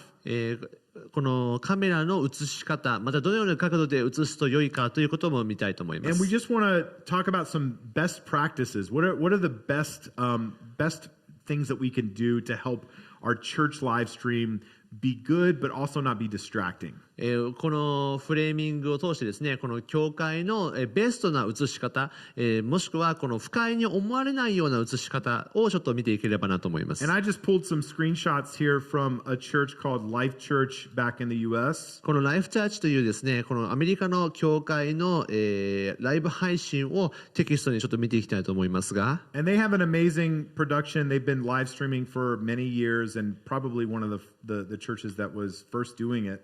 この教会はですね、アメリカの教会の中でもこのライブ配信をいち早く手掛けた教会であります。 And so I just want to show you a couple examples of shots that we want to achieve on our live stream. この一つ一つのショットを通してですね、どのような、映し方がどのようなイメージを与えるかということを話したいと思います。 And the first is this, what we would call a medium shot or a mid shot. この一つ目がミディアムショットというものです。And this is usually from kind of the navel to right to the top of the head. これがおへそのあたりからお腹のあたりからこの頭の部分までを映す、絵となります。 And I would tell you that if your church does not have this shot, this is the most important shot of your church live stream. もし教会でこのショットがなければぜひお勧めしたいのが、これが一つ、教会のライブ配信において大事なショットになります。One of the goals I will tell you as a pastor is I want people watching our stream to feel like that I am talking to them. このショットの意味というのがですね、この牧師の語るこの説教がですね、ただそれは空虚に喋っているのではなくて、あなたに個人的に話しているという印象を与えるためのものです。Our goal is to really help them feel like we're right in the same room together. これは視聴者が実際に自分たちもその場所にいて、そこに参加しているという気持ちを与えます。So if you look, right, let's look at this wide shot here. On the wide shot, it's a good shot because it gives context, right? このワイドショット、このフルショットは、いいのが、この背景、一体どういうところで喋っているかという情報を与えます。And our team here, they're going to be adjusting things as we go here just so we can demonstrate for you. 今、ジャスティンさんも、調整してくれてますけれども、私たちが一体どういうふうに見えているかを、見せてくれます。And so this is a useful shot, but the problem with it is that it's harder to see my eyes, it's harder to see my facial expressions. このフルショットの問題がですね、私の目が見えず、また私が一体どんな表情でそれらを言っているのかがぼやけてしまうということです。If you and I were in a conversation, we would never stand this far apart. 例えばです、私が皆さんと個人的に話をしていたら、これだけ距離話して話すことってないじゃないですか。And so it doesn't feel very intimate, it doesn't feel very personal. これらは、個人的に話しているようには感じません。And so that's a drawback to that shot. So this is why we really like the medium shot. ですからこれはちょっととても離れたショットでありますから、このミディアムショットが必要な理由となります。Now today we have two people being shot at the same time, so we have both of us in the frame. 今日は2人で話していますから、2人がこの一つの、絵に映っているわけですけれども。But if there were just one of us, we would really want to try to get a shot like this, right? しかし私たちがこの話しているときに、この一人一人がこのように、ミディアム、この大きめに映るといいですよね。And because when you look at that shot, you can see the eyes, you can see the facial expression. It looks like the pastor is talking directly to you. これらの意味というのが、この私が皆さんに個人的に話しているように感じることができますし、注目を与えます。We have an example of that shot, Justin. Yeah, maybe let's do a mid shot just from this camera and get me a tighter shot, and so we can just see and do that without Norito in the shot, so you can kind of see. Okay, so as you can see, this is more of a mid shot. So if I was preaching on a Sunday morning for a live stream, this is great because you can see everything that I'm doing, right? この今ジャスティンさんが調整してくれてますけれども、今皆さん見えますでしょうか。これが日曜日に私が配信している様子であります。私の目が見えますし、私の表情が見えますし、喋り方がわかります。So if I'm saying God loves you, He cares for you, He wants a relationship with you. 例えば今、神様あなたを愛してますよ、神様あなたのことをケアしてます、神様あなたの個人的な関係を持とうとしてますよと言ったら、Right? It makes that person that's watching feel like God is speaking directly to them through the pastor. この近さでもし聞くことができれば、神様は牧師を通してこのようなことを私に喋っているんだなという親密さをこれを感じることができるわけです。And if I could just say from a pastoral standpoint, my goal here for our live stream is I want people that are watching online to feel like they're participating in what God is doing. 私は、牧師としてまたこのライブ配信をする者としての、役割と感じるものが、これを見る視聴者、これを見る方々が神様がここに来られている方と同じように備えておられるということを感じてほしいんです。I don't want them to feel like they're kind of like at a distance, kind of spying on what's happening in the room, right? 私は感じてほしくないのが、この見る方々がだいぶ遠くから、まるでスパイをしているかのような遠くから監視するかのように見ているようには感じてほしくないんです。So this is kind of like why we choose shots like this medium shot is because it achieves that goal and that purpose that we're after. ですから私はこのミディアムショットを取って、、この聞く一人一人に語りかけるように話したいと願うんで Your す。 goal really needs to not just to be to get your service online, but to actually accomplish a purpose with your stream. ぜひ皆さんの持ってほしいですね、この、ゴールというのが、ただライブ配信をするというだけで終わるんではなくて、このライブ配信を通して何を伝えたいか、どういった配信にしたいかということを考えてほしいんです。Okay, another type of shot that we often see is the full shot, and you can kind of see here with the full shot. Generally, we're getting all the way from the feet to the top of the head. そして、先ほどもちょっと話しましたけど、フルショットというのがあります。それは、つま先から頭のてっぺんまでが見えるようなショットになります。And this is great again, just to give a break from the other shots, so we're adding interest to our stream. これも良いのが、これも、その別のショット、別の角度から撮る映像の間に挟むことによって興味が出ますし、また背景を知ることができます。This can also be useful if you have a speaker or a pastor that is moving around a lot and kind of being very demonstrative. このフルショットのいいところが、例えば牧師が歩き回ったり何かデモンストレーションをするときは、このようなフルショットを撮ることによってどういったことをしているのかが分かります。So you can see let's pretend for a second that you were operating this camera that I'm looking at. 例えば私が今見ているカメラ、今どういうふうに動作しているかというと、 It's good because if I were to even just move around a little bit, I'm not moving off of the frame. 私がたとえ少し動き回ったとしてもこの角度から離れることがないんです。 And so for instance, let's say your pastor was praying and they had their hands raised, you might not want their hands to be cut off of the image. 例えば牧師が手を挙げて祈っているとしたらどうでしょうか。この手が、この映像から途切れていたら嫌ですよね。 And so a shot like this would give you more area in the image to capture all of that. このような手を挙げるという動作、この行動がですね、つまりそれらを映し出すための幅が必要になってきます。One other shot I would talk about is the wide shot. もう一つワイドショットというのがあります。 And this is just really a shot to give a lot of context to the audience. このワイドショットというのがこの背景をもっと視聴者に、見ている方に伝えたいときに撮る映像になります。 Right? This is to help our audience understand the space that they're going to be living in for the duration of our live stream. これが、実際のこの話している人がどういったところにいるのかというのをですね、伝える情報になります。 So when we're always zoomed in, it's hard to get a feel of the room, and it's from an audience perspective, you kind of don't know where you're at. 皆さんぜひ視聴者の立場になって考えてほしいんですけれども、このワイドショットがなければ今自分が一体どこにいるのか、一体どこで何を見ているのかがわからない状態になります。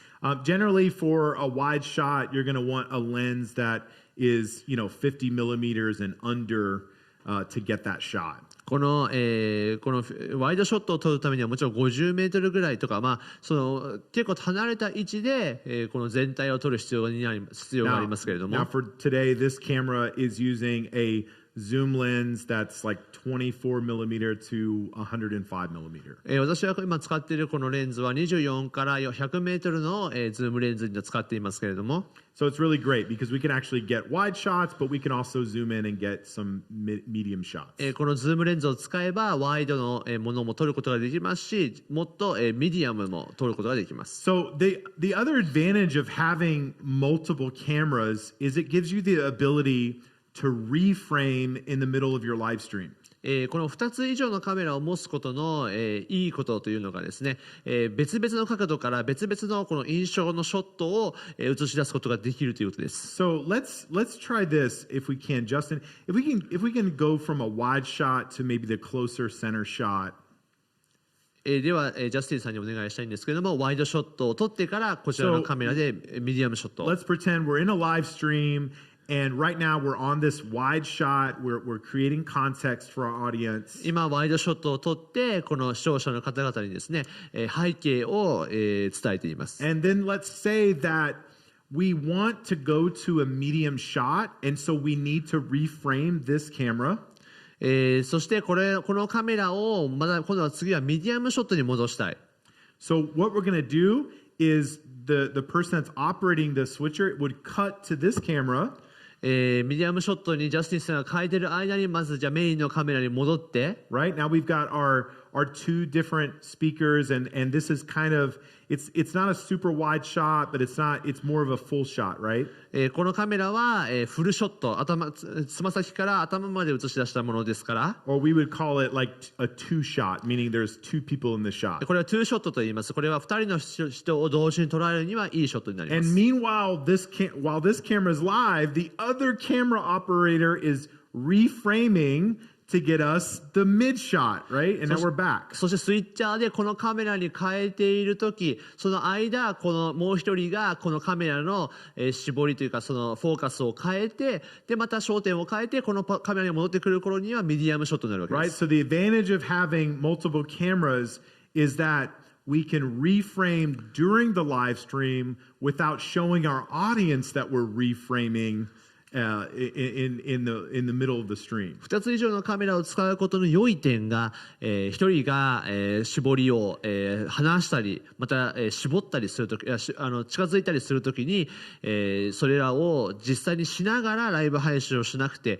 スイッチャーでもう一個のカメラを使っている間に、それらを設定をすることができるという点です。And meanwhile, our switcher is operating to allow us to do this, to go back and forth between the two cameras. でスイッチャーがあるおかげでですね、この一つのカメラ、またもう一つのカメラというふうに、設定を変えることができます。If we could just do one more thing, Justin, just show us, because what happens sometimes is when you have one camera and you want to reframe, is we'll often see churches reframing on one camera in the middle of the live stream.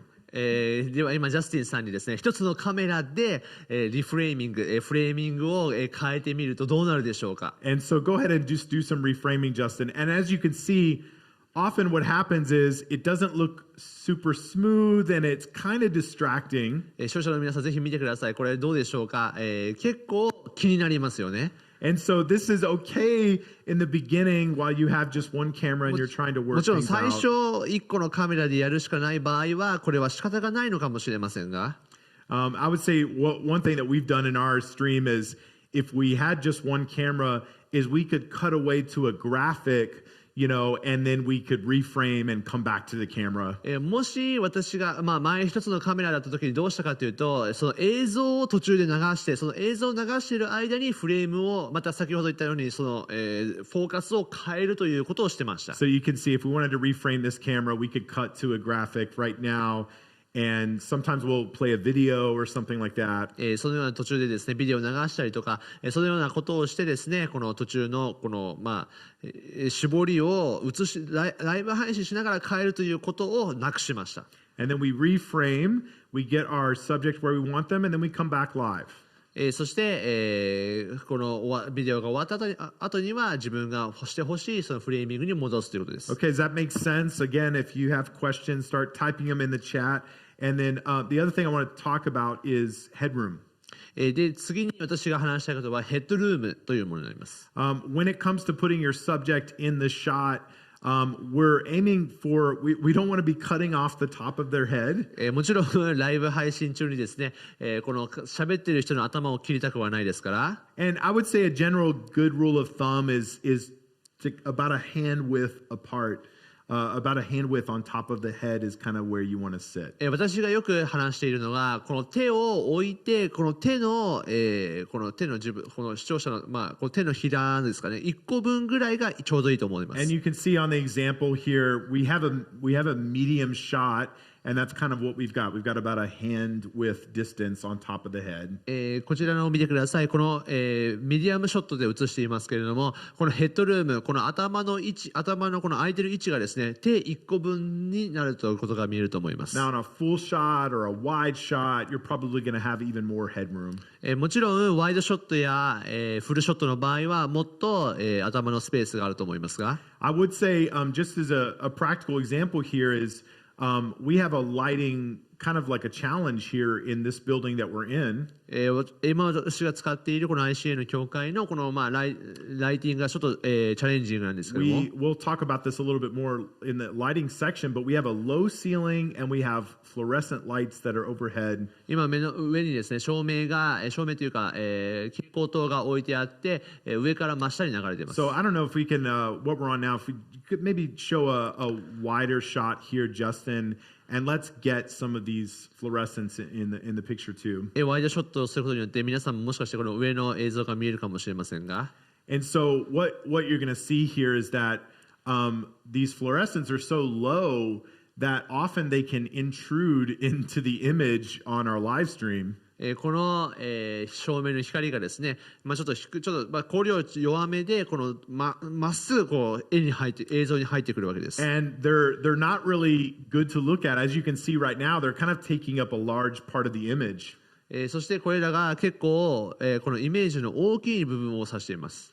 And so they can be kind of distracting and a little bit kind of glaring to the eye of the audience. でこの照明がどうでしょう皆さん、結構気になってこの照明に目が取られちゃうんじゃないかなと思うんです。So these are things that we want to think about as we're framing our cameras, because we can actually frame some of these things out. So if we go to the center camera, you're not going to see those. この、センターのカメラに戻すと、先ほどの、映っていた照明が見えなくなって、注目する、見るべきものが少なくなって見やすくなったと思います。Now, another thing we often think about is what's called the rule of thirds. またもう一つ Rule of Third 3分割法というのがあります。And basically, if you just imagine your image would be cut into kind of a grid of boxes here. これは3分割法といって、このグリッドでこの3つに分けると、方法となります。And there's a lot of science that goes behind this, and I'm not going to begin to explain why that this works. この3分割法の背後にあるこの科学的な証明としてですね、人の目がここに集中するいろんな法則があるんですけれども、今日はそのことについては触れません。But what science tells us is actually that our human eyes are often drawn to these intersecting lines within the image. しかし皆さんに覚えてほしい法則が、人間の目というものは物を捉えるときにこの4つの点に自然と目が行くようにできているということです。Like obviously in our stream the lines aren't there, but our eyes are drawn to these areas of the image. もちろんこのようなグリッドが皆さんの見ている映像にはないんですけれども、ですが皆さんの目は自然とこのグリッドはないけれども4つのポイントに目がいっているわけです。And so because we know that, what we can do is we can place our subject onto those intersections of lines and create a good shot that feels good to the audience. この3分割法を皆さんが知っていると、つまりこの4つの点に視聴者の目が行くということが分かっていれば、撮りたい被写体をその3分割法で表される4つの点にまとめれば、視聴者が自然とそっちに目を行くことができるということです。So for instance, in a medium shot, often what we'll do with the pastor, for instance, in the center, is we'll try to put their eyes kind of right on this line.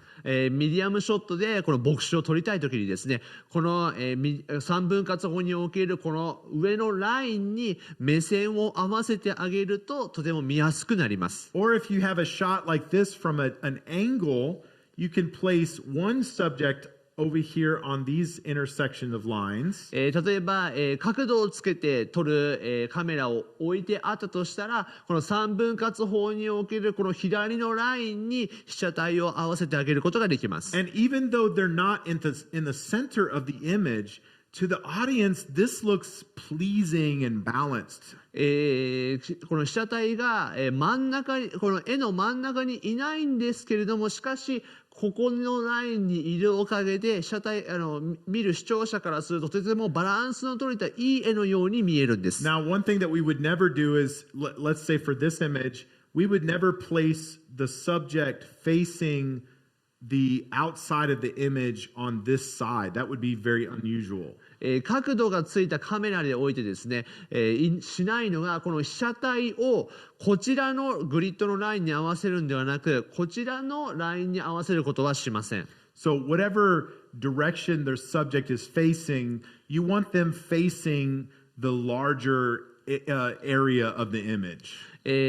つまりどういう法則かというと、この角度をつけた場合、また角度をつけなくても、この映し出す映像、被写体はその見る側から遠くのところに置くと、より多くのスペースを取ることができるようになるということです。So if I, for instance, turn this way, this camera, it feels weird because it feels like to the audience that something is happening off screen that they cannot see. 例えばジョナサン先生がこちら側に見て、こちらのラインに映ったとしたら、この映像から遠くの、また映像から切れたところに何か行動をしているんじゃないかと思わせてしまうんです。Okay, now again, let's talk about some camera positions, and I think we have a question in the chat this morning too. カメラポジションについてちょっとお話をしたいと思いますけれども、今質問が聞きましたので答えたいと思います。So let's see. Otani Sensei says recommended camera position, the height for medium shots. この、大谷先生からの質問ですけれども、このカメラのポジションの、工程。So let's talk about that again. What do I want the audience to be thinking and feeling as they're watching our stream? ではこの質問に答えたいと思いますけれども、まずもう一つこの視聴者、これ見る方々にどのようにまず思っていただきたいかということをまず考えるところから始まりま I す。 really want them to feel like they're in a conversation with me, right? That I'm talking directly to them. 私だったら私と個人的に話しているように感じてほしいので、そのようなセッティングに持っていきます。 So if the camera is a representation of their eyes, このカメラがその視聴者の目だとするならば、 then what I want to do is I want to place their eyes around the same level as my eyes. このカメラのレンズの高さは私の目の高さのと同じぐらいに持っていきます。 Okay? So again, these cameras right now on this shot is about eye level with us. 今映し出しているこのセンターのカメラは私と通訳者の目の高さと大体同じぐらいのところに置いてあります。 And we talked about this in February, but if the camera is lower and looking at us, then it makes the subject appear more powerful. この前もちょっと2月の時にも話したんですけれども、このカメラの位置が低ければ低いほど、つまり視聴者を見上げる形になりますので、この相手に力強さを感じるようになります。 And I don't see that a lot in church live streams, but what I do see sometimes is cameras that are placed a little too high. 私は、この教会ではそういうセッティングを見たことありませんけれども、この教会でちょっとカメラが高すぎるなということは見たことあります。 And so what happens when the camera is too high is that it actually makes the subject or the pastor appear smaller and weaker. この高すぎる位置でこの牧師を映したらどうなるかというと、小さく弱々しいイメージをこの視聴者に与えることになります。 It also just feels kind of strange to the audience because we would never be getting this perspective if we were in the room. あと結構違和感を感じるのが、例えば普通にこの話すときにまた、説教を聞くときに、この高い位置からこうですね、このそれを聞くということってあんまりないじゃないですか。 So in your church facility, you may have some challenges about where you can place cameras. I know we do here in this building. もちろん皆さんの各教会の、設定またその場所によってカメラの位置ってとても大変だと思います。私の、いるこの ICA の教会も、迷っています。 One of the issues is that when we have let's go to this camera. When we have this camera centered right here today, it is actually blocking the view of our in-person audience. この、私は今人がいないので、その真ん中にですねこのカメラを置いていますけれども、しかし日曜日にこれを置いたら人々がこのカメラのせいで前が見えない状態になります。 So it's a little harder to get the shot that we really want. ですので本当に欲しい絵というものを日曜日に完璧に撮るというのは難しいんです。 We could mount the camera on the ceiling, but then we would have a little bit of that scenario where the camera is a little too high and it looks kind of strange. ですのでちょっとカメラが高いところに置いて、ちょっと見方が変に映ってしまうというのも理解できます。 So we've kind of actually we've solved it a little bit by just even changing. Used to be that the translator would actually stand over here, and now we've actually swapped places. 本当はこの通訳者はこっちに移る予定だったんですけれども、ちょっと今日はこう入れ替えてというのもありました。Because most of the time at ICA, our live stream camera is kind of more to this direction, so it puts me a little bit more towards the center of that camera. この ICA の教会では、この私はよくここに立つんですけれども、これは、こちら側の2つ目のカメラから私はよく見えるように、よく映るようにというふうに設定になっております。Now, like this eye level kind of idea, when should you and can you break that idea? Can you break that rule? この目線の大体自分と同じ目線の位置でカメラを置くというのが基本的な原則になりますけれども、じゃあいつこの原則を破っていいでしょうか。 I would say the best example of when you might change that idea is if you have cameras capturing instrumentalists or people back in here on your worship team. それは例えば私が考えるのは、後ろの例えばですよ、演奏をしていたりワーシップチームを映し出す時とかはそれらを変えてもいいと思いま So you す。 could maybe stick a GoPro camera or another smaller camera capturing the drums, and it's not going to be eye level necessarily. このドラムとかキーボードとかもし映し出す場合、彼らの目線である必要がなくて、それらの楽器が見えるように調整したり、いろんな工夫をします。Another good angle is kind of this one right here, where it's actually kind of a steep angle.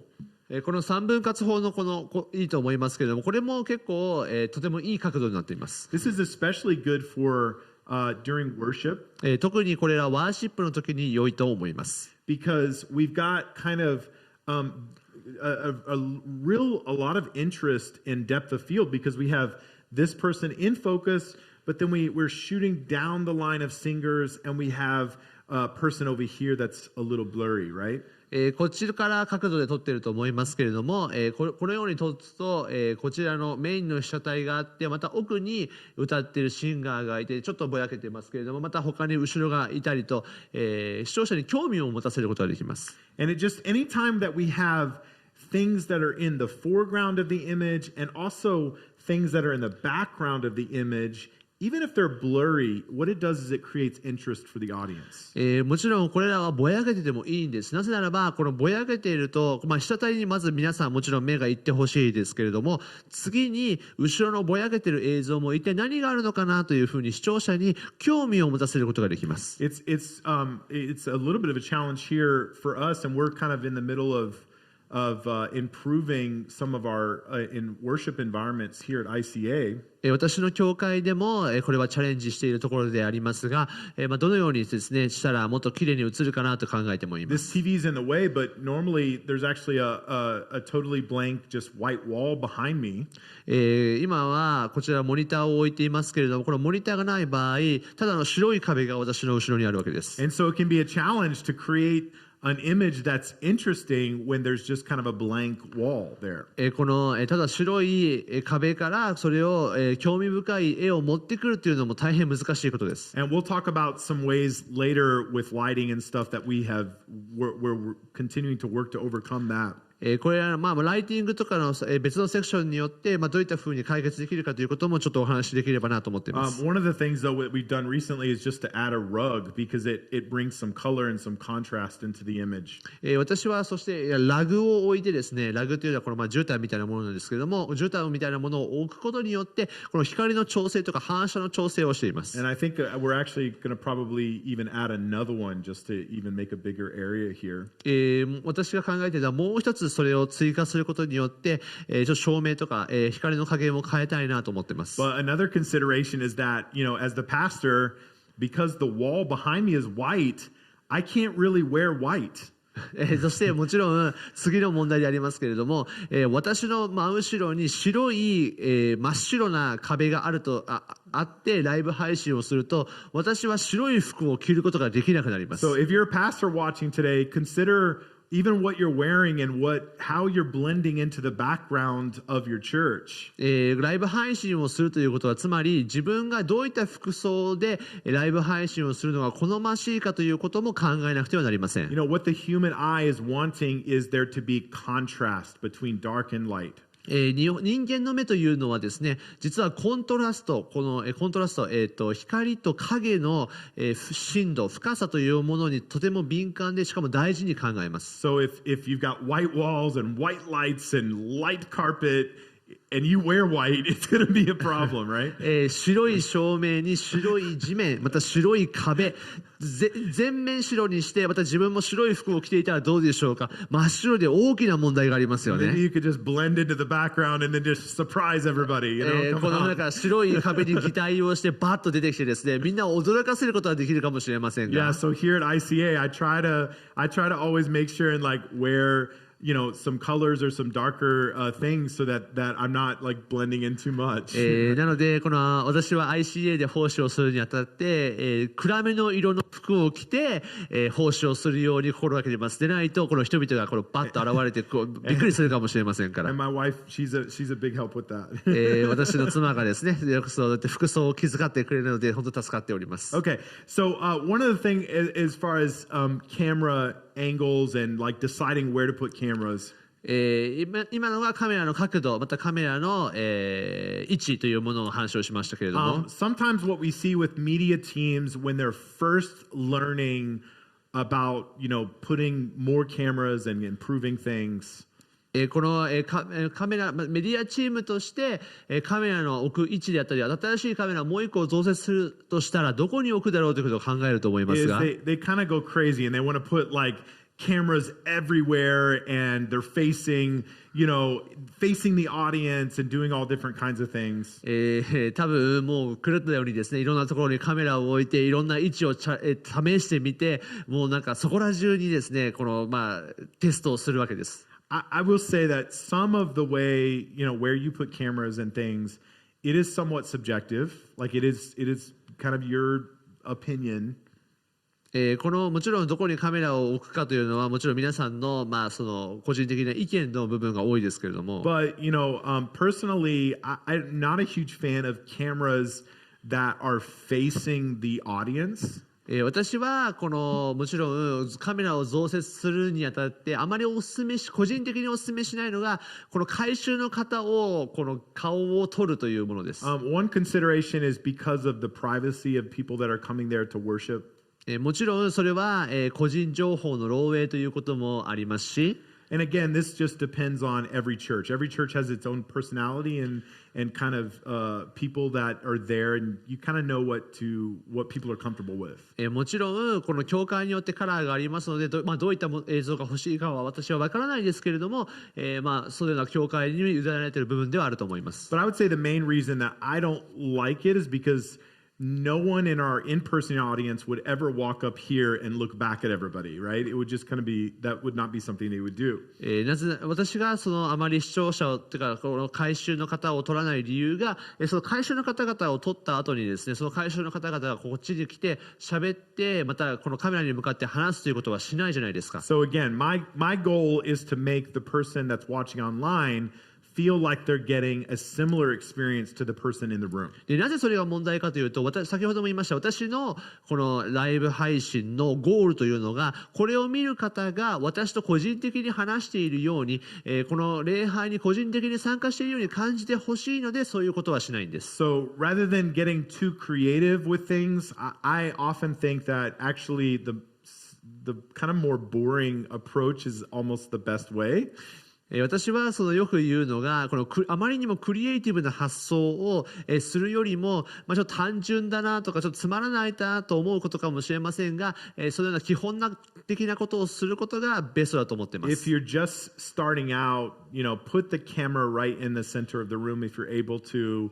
And get this kind of great middle shot, right? まずカメラ一つの時は、その真ん中に置いてですね、この喋る人をまっすぐ、ミドルで撮るというのを、お勧めします。And then I would probably, if I added a second camera, I would add something that was a little wider and off to the side, like そしてもう一つカメラを用意できるとしたら、そのもう一つのカメラをちょっと角度をつけてもう一個置いてもっと別の角度から撮るようにします。 Today we only have two cameras, but if I had a third, I might put the third on the exact kind of same area, maybe on this side. で、私は今2つのカメラしかありませんが、もしもう1つのカメラをつけるとしたら、今度はそちら側に置いてですね、また角度をつけて、また3つの視点から見えるようにします。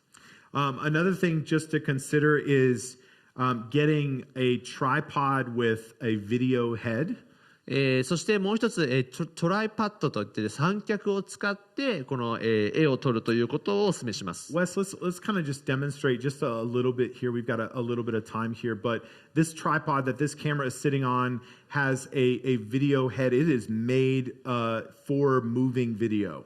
この、真ん中のカメラを使っているのがその三脚がですね、この動きをつけられる三脚となっています。And maybe, Pastor, let's have you just step back for a second, and I'm going to just move a little bit, and I just want you to see what the video head allows you to do is move the camera in a very easy and sort of soft way. この三脚、この、動き回れる三脚のいいことがですね、この、講師が動いたとして、その講師の動きを追うことができるということです。And so it actually has fluid in there, and so it kind of gives you a little bit of tension so that the camera movements aren't jerky and kind of like abrupt. 動きが難しい三脚を置くとですね、この動くときにカクカクとしてしまうんですけれども、その動きがつけられる三脚を置くとスムーズに、その被写体を撮り続けることができるということです。And a lot of times when people first start operating, and you can see as Wes kind of follows me a little bit here, and they're just going to kind of, I'm going to move around a little bit. They can just kind of follow me. You can kind of see how the camera moves with the pastor. このカメラの、中心をですね、この、牧師に捉え続けてこう動くというのを皆さん見ることができると思います。And really what you want to do is with that tripod is you want to be careful about gripping it too tight and putting too much of your hand on it. 三脚のですね、この動きがつけられるところをあまりネジを締めすぎると動けなくなってしまうんで、ちょっと緩めながらですね、このスムーズな動きができるように調整していただいてやってほしいと思います。When you've got a really good video tripod, you actually can have it where you can just almost touch it with like just two fingers and be able to kind of move it softly. とても良い三脚を買うとすごいこの2本の指だけで綺麗に動きがつけられるような三脚もあります。Now, if you're a church and you say, well, we have the camera, but we don't have people to operate it.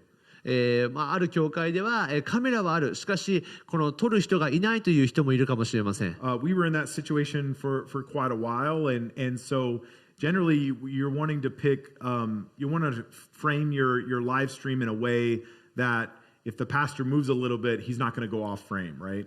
もし、誰も、それを映す人がいなければ、その、フレームを決めてですね、ぜひそこから外れないように調整して、いただければと思います。And sometimes as a pastor, what I would do is I would ask them before we stream, like how far can I go, to each side? で、その映す前にですね、誰かに立っていただいて、私どれぐらいまで動き回れますかっていうふうにですね、この映像の幅を聞いてから動くようにします。Now that may be a little bit more American style. No, Japanese pastors, they tend to kind of stay right in the center, don't they? True. でも日本の牧師先生はあまり大丈夫かもしれませんね。結構アメリカの牧師はこう喋りながら動き回るんですけれども、日本の先生大体こう立ってそのままじっとして喋るじゃないですか。I would say, hey, if you're a pastor and you have somebody operating the camera, don't be afraid to move around. I think it honestly is a little bit more interesting. 私はぜひ日本の先生にちょっとお話ししたいのが、もしですね、誰かがカメラの操作をしてくれる誰かがいらっしゃったらですね、ちょっと動き回りながら喋るのもいいんじゃないかなと思います。それは見る側にとってはですね、ちょっと動きがあった方が見やすいですね。So again, we're just, when people are watching online, their attention span is very, very short, and so often they'll click away very quickly, right? これちょっと残念ですけれども、この映像として見る人たちの関心度、注目度っていうのは実際に来ている人よりも必ず低くなります。So you may have somebody in your church that's been going there, for 50 years, and they're going to watch your live stream no matter what it looks like, right? もちろん50年間ずっと教会に集っていて、このライブ配信ずっと見続けるのも問題ないっていう人もいるかもしれません。But remember, I talked about having a purpose to our stream. It's not just getting our service online. 先ほども言いましたけど、私のこのライブ配信の目的は、ただこのライブ配信、日曜日やっていることをただ流すというのではなくて、And I think one of the greatest, goals and purposes that we could have with our live stream is to reach people that don't have a church. 私のこの目的の一つには、教会を持っていない方、教会に行っていない方、また自分の教会がないという方にとっても教会でありたいと願うんです。All right, so we're kind of getting close to the break here, and I want to give you a chance if you have any questions about camera position or framing or camera settings. Go ahead and type those in and let us know. もう少しで休憩の時間になりますけれども、今、質問の時間とさせていただきまして、もし皆さんの中で、カメラの位置であったり、設定であったり、フレームであったり、フレーミングであったりと、さまざまなことを学んでいきましたが、何か質問があれば、ぜひ、YouTube のチャットに、記入していただければと思います。And while you're thinking about that, if you're a pastor, I would tell you don't be afraid to look into the camera. ぜひあとこちらで牧師先生で見ている方がいらっしゃいましたら、ぜひ、心配せずにというか、このカメラに映るということを心配しないでください。It's very hard as a pastor to imagine the camera as a person. もちろんこのなんていうんですかね、このカメラを人として捉えて喋るというのは難しいと思います。And in fact, when I'm preaching and I'm looking at different people in our audience, your eyes naturally connect with other people's eyes. この普通に説教をしている時にですね、座っている方々の目をこう自然と捉えるっていうことは結構ありますよね。And you don't have that when it's a camera. Your brain just kind of like glances over it. We don't think of it as a person. そしてこれ不思議というか、人間として普通なんですけれども、この来ている会衆の方々の目を捉えたり見ることは簡単でも、このカメラっていうものが人間ではないので、この意識から消えてしまってカメラにこの視線を移すことを忘れてしまうんです。And so I think it takes a little bit of extra effort and practice as a speaker to really pretend that this is a person that I'm talking to. なので牧師その、話し手として喋るときにですね、このカメラの奥にも人がいて、カメラも人として見るようなトレーニングというか、このカメラに向かってもちゃんと視点を合わせて喋るという、勉強も必要となると思います。But if you will take some time to really work on that, it will help connect you with the people that are watching online. このような、活動を通してですね、この、見ている人、またそのオンラインで見ている人ともつながることができます。It is going to help them feel like they're personally being preached to, they're personally being ministered to about what God is saying that morning.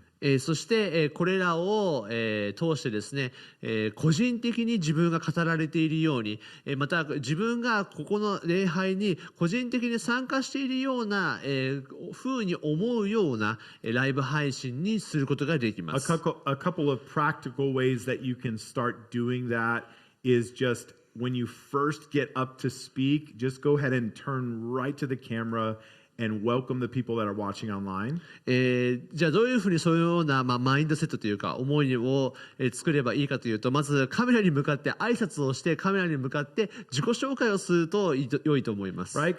And don't be afraid about your in-person audience because they know what's happening. They get live streams now. あとぜひですね、会衆の皆さんはちょっと変に思うというか、カメラで喋っているので、ちょっとなんか変に自分自身喋るとき思うかもしれないんですけれども、ぜひ恐れないでください。もうライブ配信してるってことを皆さんも分かっていますから、それを許してくださると思います。So often I'll look right into our camera as I get up. I'll welcome people in the room and then I'll say, hey, if you're watching online, we're so glad that you're with us today. We believe that you're part of what God is doing. ですので私はよくこのカメラに向かってですね、皆さんよく、帰ってきてくれました。皆さんようこそ ICA の教会に神様が素晴らしいことを今日もしてくれますというふうにですね、挨拶をします。So that's one way. Another way is at the end of service, as you're beginning to pray for people or for different needs or whatever you're preaching on that morning. そしてこの、今日の、説教の、話の、また応答であったりとか、その個人的な祈りの課題であったりとかというのも祈ります。A lot of times I'll turn right to the camera and I'll just speak to the person and say, hey, if God is speaking to your heart today and you want me to pray for you this morning, I'm going to do that. そして私は、会衆の皆さんに、話すのと同じような感じでこのカメラに向かって神様が今日あなたに素晴らしいことを語っていると思います。あなたのために祈らせてもらえませんかというふうにもう本当に人と喋るような感じで喋ります。I don't want to preach this message and then for the people that are watching online to feel like they're disconnected in a very important moment. なぜならば私は、この大事なこの説教の瞬間にですねこれを聞いている人が、自分たちだけ外れ者になっているということを思われないようにですねやっぱ調整をしているんです。I think we've got maybe a question or two there, Pastor, and I don't know if you see those. Okay. Here you go. Thank you.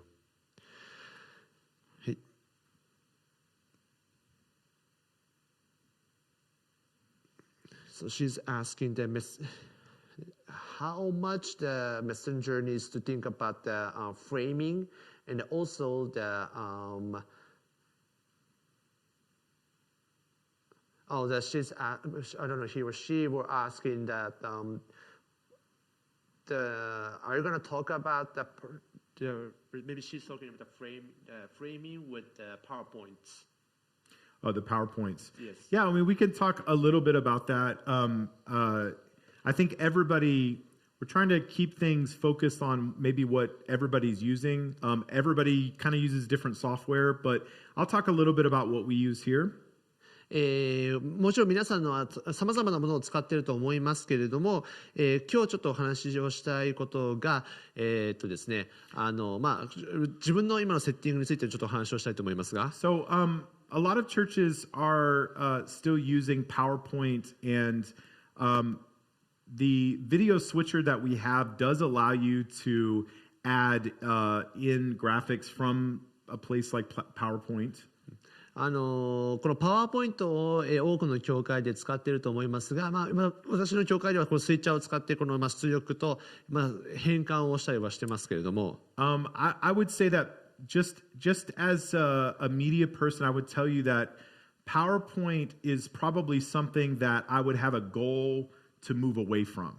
ちょっとちょっと私がこのメディアの働きをしているものとしてちょっと一つだけ提案をできるとしたらこのパワーポイントというのは将来的にちょっと変えるべきことの一つではないかなと思ってます。It doesn't really accomplish everything that we need to in a church service. なぜならばパワーポイントはこの教会の礼拝のこの一つのコンテンツとしての役割はちょっと果たせなくなるかなと思うんです。It's not really built with streaming and video production in mind. なぜならばこのライブ配信用にパワーポイントがそもそも設計されてないので。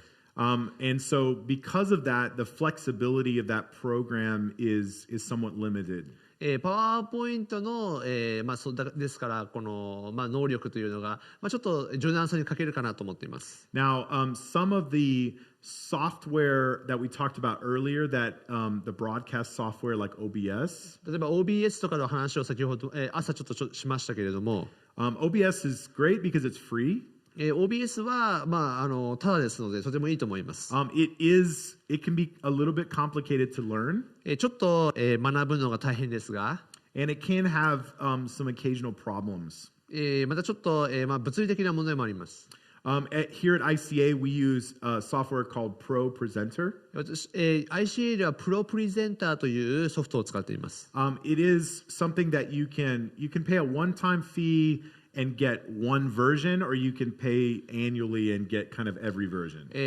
このプロプレゼンターの、その支払い方法は2つあって一括で払うものともう1個はこの月々で払っていって新しいものの、更新も続けていくことができるものです。And Pro Presenter is not the only software that does that. It is my personal favorite for church use. 私プロプレゼンターがもちろん一番いいということは言いませんけれども私は個人的には愛用しています。It is available on Mac and PC. Mac、PC でも使えます。And maybe Justin, go and do a lower third from one of the announcements earlier. Maybe it's just even our introduction or something like that. So he's going to throw a graphic up on the screen. This is called a lower third. これlower third という言葉を使ってますけれども、これが今そのプロプレゼンターを使って、この映像を変える、行動となりますけれども、As far as where graphics go on the screen, sometimes we will see churches putting what's called like a picture-in-picture or like a framed image in one corner of the screen. 皆さん見えますでしょうか。今、ピクチャーインピクチャーという言葉をよく使いますけれども、この一つの映像の中にまた別の映像を上から載せるというのをピクチャーインピクチャーと言います。If that's all you're able to do right now, then keep doing what you're doing. I think getting your graphics onto the screens in some way is good. この自分のこの映したい映像をそのメインの映像の中にこの入れるということをもししているのであれば素晴らしいと思います。That is also, though, not the most up-to-date way of showing graphics. それはまあ一つの、とても良い、映像の映し方だと思います。So if you want to improve your graphics, going to something that can show something like what's on the screen now, a lower third, is really great. 先ほど、lower third といってこのまあ下の3分割の下のところに映像を映すというのももちろんいい方法ではあります。And one of the reasons is because because of how much space it's taking up of the screen and where it's located within the image. フレーミングになりますけれども、先ほどの言ったパワーポイントの、まあ、イメージもそうですけれども、この自分が立つ位置と一体どこにどれぐらいのスペースがあるかによってこの入れられる情報が決まってきます。And we like this for showing our scripture verses and our sermon points. You mean the lower third? Yeah, lower third, yeah. このジョナサン先生はこの今も映ってると思いますけど、ロータルってこの下の3分割のところに、今日の聖書箇所であったり今日のまあポイントみたいなものをこちらの、下のところに映すようにしています。And of course you can put like information like your pastor's name down there when the broadcast starts. この下のところにですね、もちろん牧師の情報であったり、このブロッドキャストといって、まあ、この配信の情報などを入れるのもいいと思います。We'll also put our worship lyrics down as lower thirds. このもちろんワーシップリーダーのこの、まあ、が歌っているこの、歌詞なんかも下に映すのもいいでしょう。As a rule of thumb, I would say, when the pastor's preaching, we don't very often go to something that is full screen.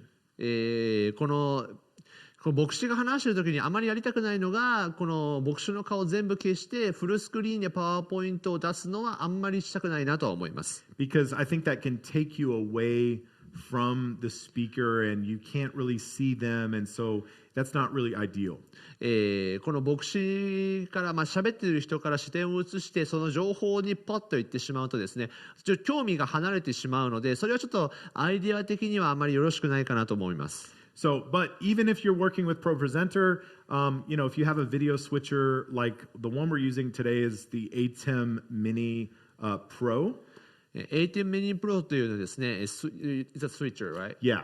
スイッチャーを、ICA の教会では使っていますけれども、Even if you're using PowerPoint, you can send PowerPoint into that switcher, and it has the ability to place that PowerPoint image anywhere in the screen. You can move it around. そのスイッチャーの能力は、そのスライドをですね、小さくしたりまた大きくしたりしてこの話している、人の、体のどこかにですね置くことができるというのもできます。And so when you do that, you actually have a button on the switcher, and you can take that graphic away or you can bring it back.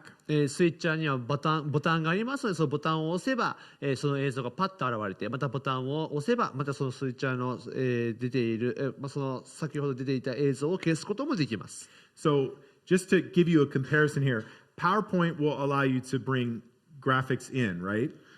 先ほど言いましたけども、パワーポイントは、映像を出すことができますよね。Whereas a presentation software like ProPresenter このプレゼンテーションの、ソフト、例えばプロプレゼンターなどは allows you to bring graphics in, music, video.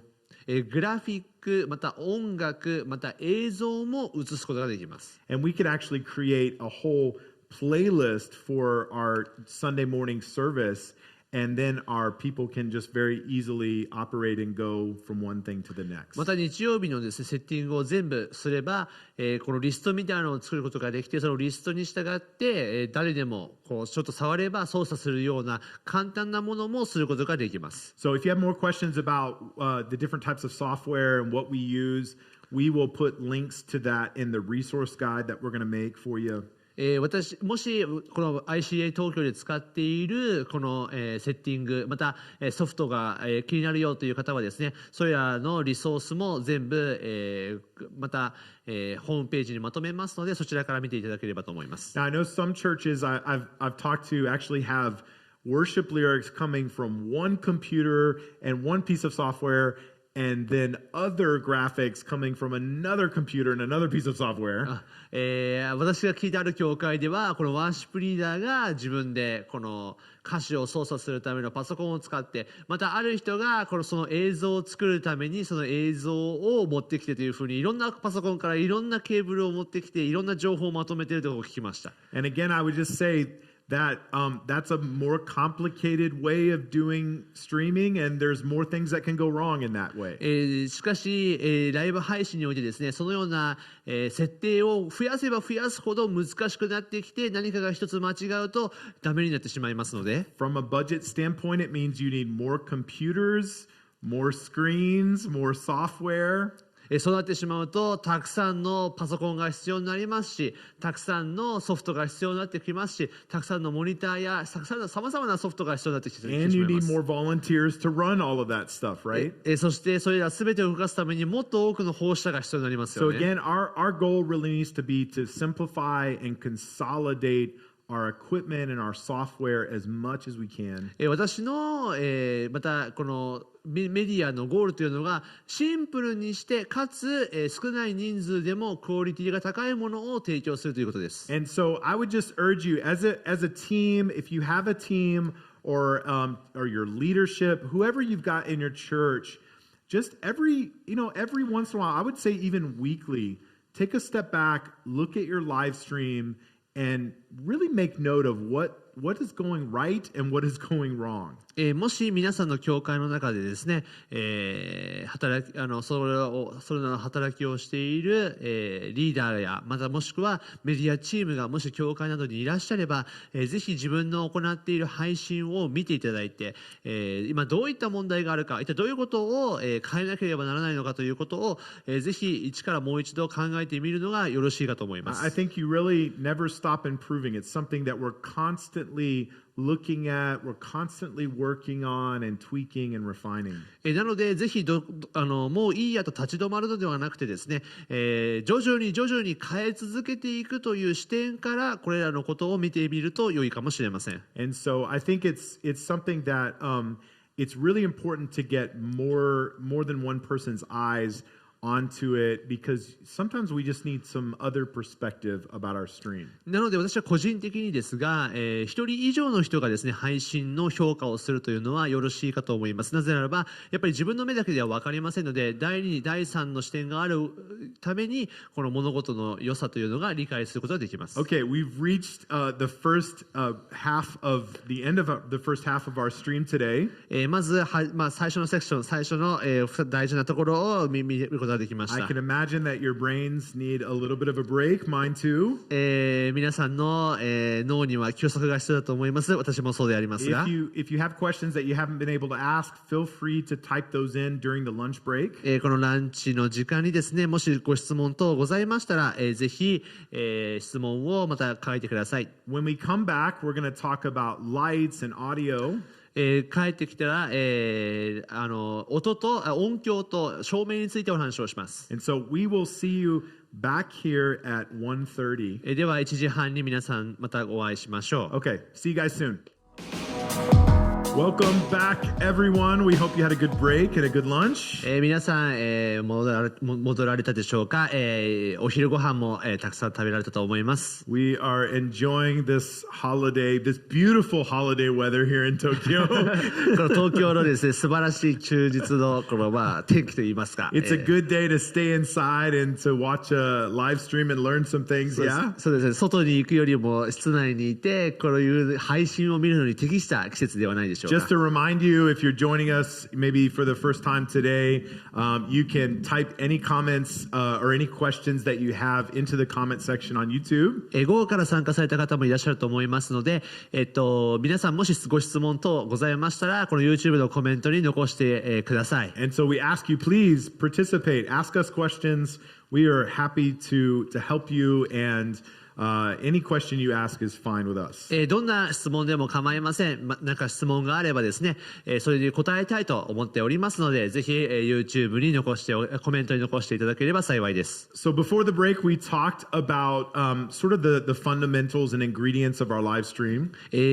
この、休憩に入る前の午前中のセクションでは、ライブ配信における基礎的なことの、振り返りをしました。We talked about cameras and camera settings. カメラとカメラの設定。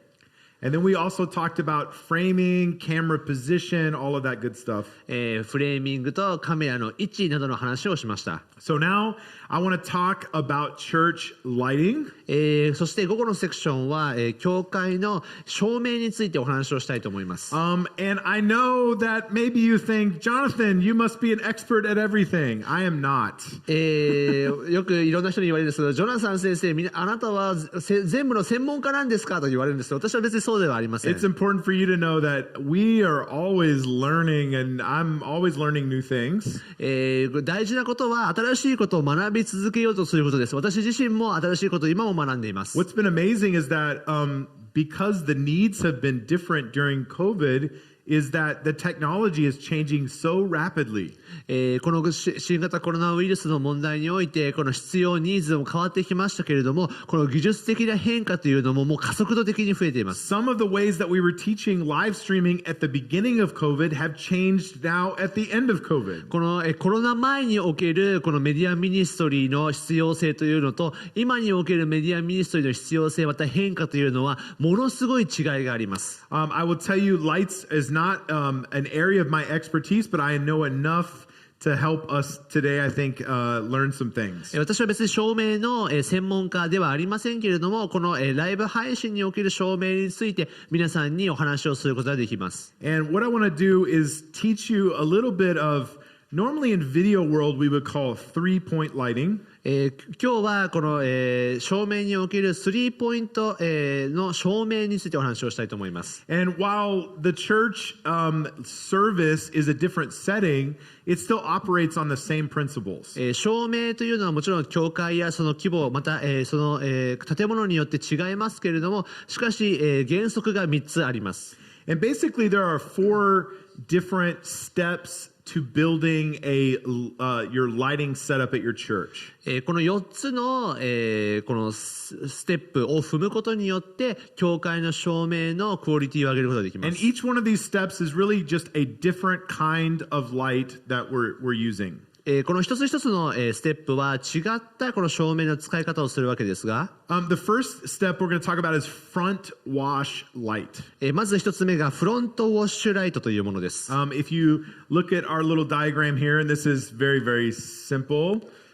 これはとてもまあシンプルな、図となっていますが、Let's pretend this is our pastor or our worship leader. 例えばこれが、牧師もしくはワーシップリーダーとしましょう。Our front lights, our front wash lights, are the lights that are going to be in front of our stage.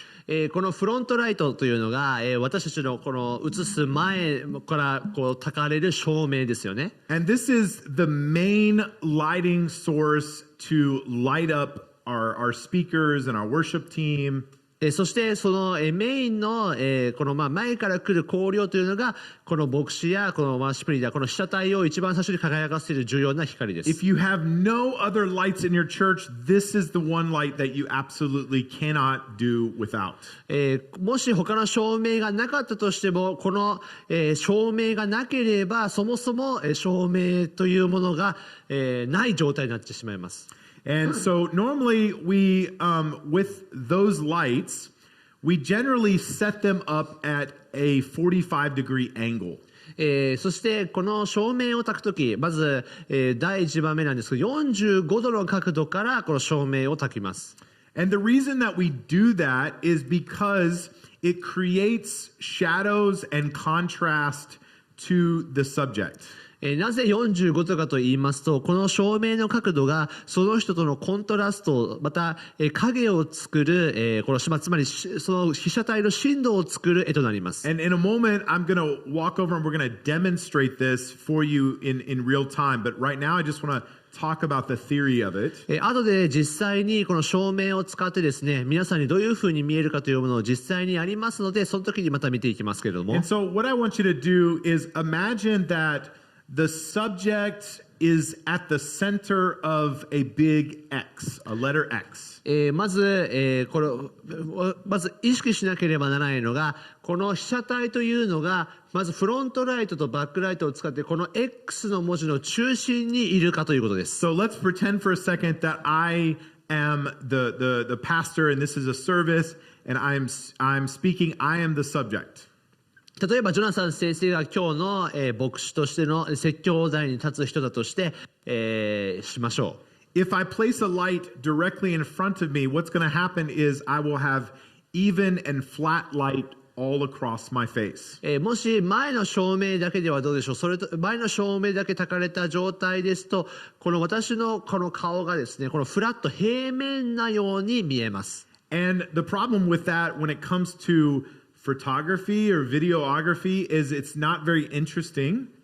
それが一体何が問題あるかというと、この映像的にまた写真的にですね、こののっぺり写っているその、被写体が平面に写っているというのはその絵として良くないです。And so by positioning our lights at a 45-degree angle, what we do is we actually make the subject look more three-dimensional. 45度の角度から照明を照らすということはどういうことかというと、つまりその、被写体を 3D に映すということになります。So instead of placing a light directly in front of me, what I might do is place a light 45 degrees that way and maybe a light 45 degrees that way.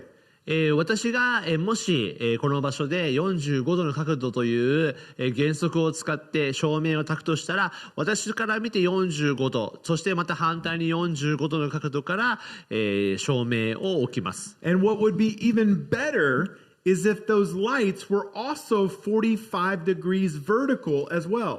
そしてそれは横の角度としての45度だけではなく、もっといいのが縦としても45度の角度があると望ましいです。So, if you can imagine our imaginary light setting here, is I would have two lights that would be above me and to the side of me. なので想像していただくと分かるんですけども、今私が喋っているこの45度の角度、斜め45度の角度、そしてそれが両端にあったらいいですよね。And what that does is it creates more contrast and depth within our video image. それがコントラストと、映像の深度、つまり深さを、視聴者に与えることができます。Now, one important thing that we want to do with front wash lights is that we want to keep them consistent in color. このフロントウォッシュライトを使っていて何をするかというと、その人のこの見栄えの色を決めます。We also want to keep them consistent in the level of brightness that they have. この明るさとこの温度のことですね。Right? Because lights can be very distracting. If the light is changing in brightness a lot on our subject, it can be distracting to our audience. 例えばこの照明、前方からの照明の色味がその都度変わってしまうとどうでしょうか。それに気が取られてしまいますよね。For our front wash lights, we never use colored light. この正面からの照明は、色をつけた照明は使いません。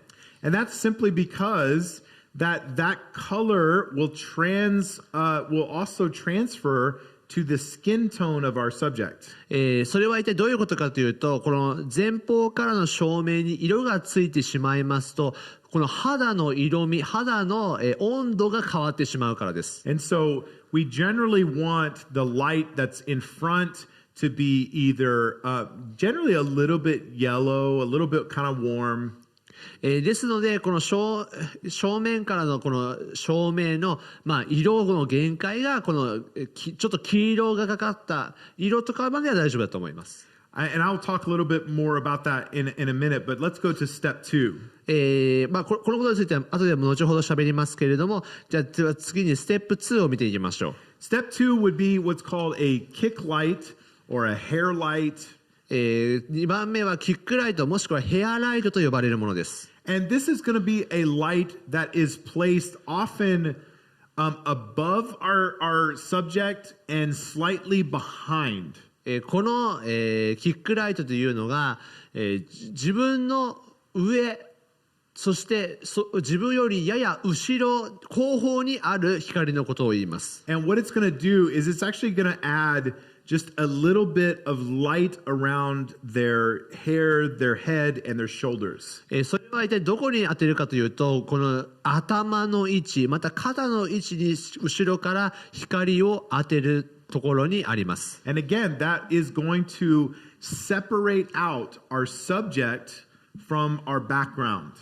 これは一体どういう効果があるかというと、この後ろからの照明を焚くことによって被写体を後ろの壁から切り離すという効果があります。And it's just creating depth and more interest in our live stream image. そしてそれは被写体を浮き出すことになりますので、もっと、これ見る方が分かりやすい絵になるわけです。Sometimes you can use colored lights for this kick light.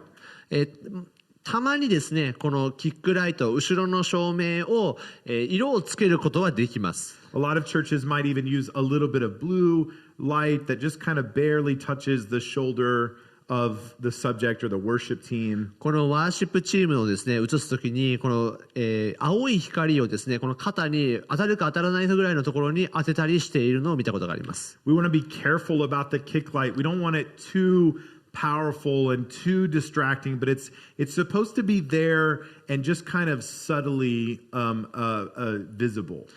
このキックライトを気をつけなければならないのが、このキックライトが強すぎてしまうと、視聴者はその色にまたその、光に注目を取ってしまいますので、これは薄くてしかもこのちょっと当たるくらいの位置に設定しなければなりません。The third kind of light that I want to talk about, our step 3, would be wall wash. これ3番目の、光ですけれども、次はウォールウォッシュと言います。Now, we don't have that type of lighting here yet at ICA, but this is a light that is just lighting our background. この、ICA の教会にはまだないんですけれども、このウォールウォッシュというのは壁を、これ背景の壁に当てる光のことです。And again, it's separating the subject out from the background. これが一体どういう効果があるかというと、被写体を後ろの壁から切り離す、浮かび上がらせる能力があります。Often that type of light will be colored. そしてこのウォールウォッシュは基本的には色がついています。Because it's adding some interest and just some a little bit of creativity to our look of our live stream. そしてこのウォールウォッシュに色をつけることによって実際の映像にクリエイティブさ、つまり独創性を表すことができます。The fourth step and type of effect here would be atmospheric effects. そしてそれは一体どういう効果があるかというと、浮かび上がらせること以外には、この雰囲気を伝える役割も持っています。And this could be haze or like smoke machines, like sometimes we see those in churches. 教会ではこの例えばスモークを焚いたりとかしてこのなんていうんですか光をこう伸ばしたりすることもありますよね。And sometimes what that will do is just reflect some of the light that's happening and just create an atmosphere. また光の反射を使ってこの、教会のこの雰囲気というものを伝える効果があります。You might also see moving lights in もし that くはcategory. もしくはムービングライトといってこの光を動かして、この壁に当てたりとかも I've しますね。 seen some churches use like kind of soft Edison bulbs that are hanging from the ceiling that are just kind of very soft lights that just add some creativity. 私が見たのはその教会によってはですね、この照明、から色がついた照明を使ってまたそれをパソコンでこう操作することができるようにしてそれを壁に、柔らかく当てることによってこう独創性を、作ったりしてました。Again, you don't have to have every type of light here, but I want to explain to you the different types of categories that we see in churches. 私は別にこれらを全部やらなくてはいけませんよと言っているのではありませんが、これらのものを使うことによってこのなんていうんですかね、もっとこの映像が独創的にまた見やすくすることということがお勧めしています。I think each one of our churches is unique in their style. この一つ全ての教会が独自性というのがあると思いますが、but you will almost always find the first two different types of lights in a church. 多くの教会がこの2つの、少なくとも2つはこれらの技術を使って証明としています。Now, one of the things sometimes that comes into play is ambient light coming from windows. 例えばですよ、そういうのを使ってないと言っても、この窓からですね差し込む光によってそのような光景が映し出されている場合もあるんです。In fact, it's one of the challenges that we have here at ICA. それが私たち ICA の教会でもある問題であります。We have big windows at the back of our auditorium. 私たちの教会の一番後ろにはとても大きな、窓があって、And then we have small windows on the side of both sides of our auditorium. そして、壁にはですね、また壁の上には小さい窓がいっぱいくっついています。And why is that a challenge? なぜこれが、大変なんでしょうか。 Because when we set our cameras and we put all our settings in, right? このカメラを置いて全ての設定するじゃないですか。And it's a sunny day, then the camera is going to look fine. And then we get here today and it's raining and everything looks different. 晴れの日はいいですよ。晴れの日はそういう設定にしていますから綺麗に見えますけれども、曇りとか今日みたいな雨の日はどうでしょうか。また見方が全然違って見えてしまうんです。So it is an extra challenge when you have windows, and there are a lot of churches that choose to cover up the windows so that they can control the lighting situation. ですから窓が多い教会ですと設定が少し大変かもしれません。もちろんカーテンなどをしてですね、それらの調整をすることもできますが、 You may not be able to do that at your church, so you just have to learn how to work with the lights that are coming into, or the ambient light that's coming into the room. もちろんカーテンを全部の教会がつけられるわけではありませんので、もしカーテンがない教会でもですね、この天気によって設定を変えなければならないということも理解しなくてはなりません。Okay, so what I want to do is I'm going to step over here and we're going to demonstrate a little bit of a lighting, these different types of lights. では少しデモンストレーションをします。ジョナサン先生が動き回りますので、それで光の調整ができるをしてみます。So yeah, let's go ahead and get these lights into place, guys. And then what we're going to do is I'm just going to show you how each light is affecting your subject one at a time. これら一つ一つの照明がどういった、見方また効果を表すかということをですね、皆さんに見ていただきたいと思います。And so one of the challenges we have here at ICA is we actually have these fluorescent lights which are all the way through our auditorium. この ICA 東京の、教会はですね、蛍光灯が、一つ一つに全部ついておりますので、まずこの光量があります。And then and that's a challenge because it's very even light and it's coming from the top, right? It's not really, when we talked about where lights should be placed, this is not the best place to have lights. 先ほど言いました45度の法則で言いますと、この真上から焚かれているこの光量というのは、正直別にいい光量ではありません。And so go ahead and cut those lights, Nobu. And so I just want you to see here, and there's going to make some adjustments here so you can see this. で今ちょっとセッティングをしているんですけれども、今照明を切って別の照明を焚きました。どうでしょうか。 So I think one of the things that here at ICA we're probably going to have to figure out is can we get rid of some of the fluorescent lights so that we can control our lights a little bit more. なので ICA 東京に対しての、チャレンジというのは、この蛍光灯を切って別の光量によってこの被写体が、きれいに見えるかどうかということも一つの、勉強になります。 And so what I want to do, if Wes, can you come here and go ahead and come and cut the front wash off? ではまず最初の、フロントウォッシュの、照明を切ってみたいと思います。And what I want to show you is first this rim light or this kick light that we talked about. これが後ろに書いてあるのはキックライトですが、And Justin, just give me some feedback. Am I in the right place here? Do I look like I've got that rim light going on? You go left. Go left? Yeah, okay. Right about there? Okay.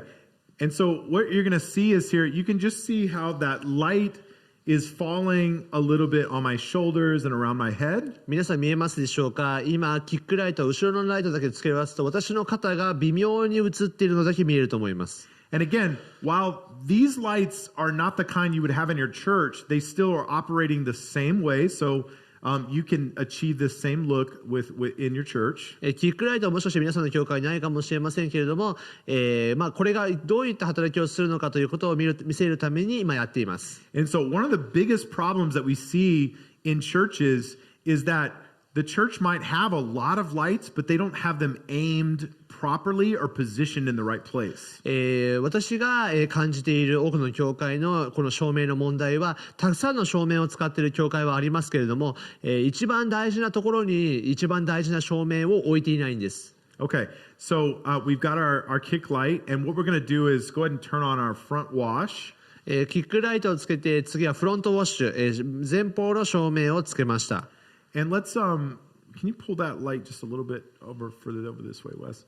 And so what you're going to see is go ahead and also just cut that light individually. Take that light all the way down.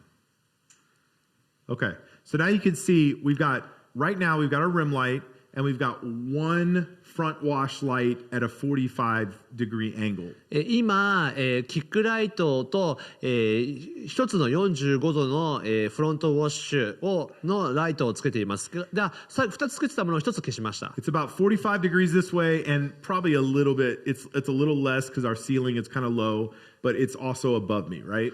私にとって45度左にありまして、また45度高い位置にあります。And so again, what you see is you see the light coming to my face, and then you're going to see this half of my face in more shadow, right? 皆さん見えますでしょうか。この45度を左から当てるとどうでしょうか。私の右の顔がより暗く見えていると思います。And so turn that light on and just start with it low. And you can kind of see right now these two lights, they're actually different sizes, but this one is turned down lower. この2つの照明、私が焚いている45度の2つの照明はどっちとも、少し照明の力は違いますけれども、それを弱めて同じぐらいにしています。So if we were not in a church service and we were shooting a testimony, we might do a lighting setup like this where one light is a little brighter and one is a little softer. もしこの証しをしているのでなければ、私はこの一つをちょっと強めに、もう一つをちょっと弱めに焚いて今のような風にします。But for church, go ahead and bring that up. We generally want these lights kind of even. Again, these are two different size lights, so this isn't a perfect setup, but what we have is pretty even light on both sides of my face. 今、45度のどちらの照明も同じぐらいの光量にしました。皆さん見えますでしょうか。多分もっと見やすくなったと思います。And then we've got our rim light, which again is just adding a little bit of definition, helping me to look more 3D. そして後ろからのキックバックの、照明が私の肩を照らしているので、私がもう少し浮かび上がって皆さんにとって見えると思います。And then we don't have it here today, but a good example of, we have this cross that's back here that's kind of almost serving as an atmospheric or a wall wash light. そしてこの後ろの十字架が、ウォールウォッシュライト、つまり壁につける、照明の役割を果たして、もう少し浮かび上がって私が見えるんじゃないかなと思います。So again, what you should see is you're basically seeing you're seeing the front wash light hitting my face. そして、先ほど言いましたこの最初の、照明が前方の照明が私を照らして、You're seeing that light that's coming right here. キックバックが私の肩を照らして、And then behind me, adding interest to our background is this colored wall light, right? そしてこの後ろのこの十字架が、色付きの照明でありますから、これが、この教会の、雰囲気を形作っているわけで And す。so again, if you think about this three-dimensionally, we've got we've got things happening in the front and different things happening in the back that are creating a three-dimensional pleasing image. なので照明も三次元的に考えますと、この前方また後方またその奥の後方に照明を焚くことによってこの被写体を浮かび上がらせることができるわけで Now, す。 why don't we put colored lights in front of us? Let's talk a little bit more about that. 先ほど、途中で終わりましたけど、なぜ色付きの照明を私の前に焚かないんでしょうか。 So recently I was in Vietnam and I was working with a church and they were having problems with their lights and for their live stream. ベトナムの教会で私がこの話をしているときに、そのベトナムの教会ではライブ配信の問題を抱えていました。 And the pastor said, I'm getting complaints because people say I look sick.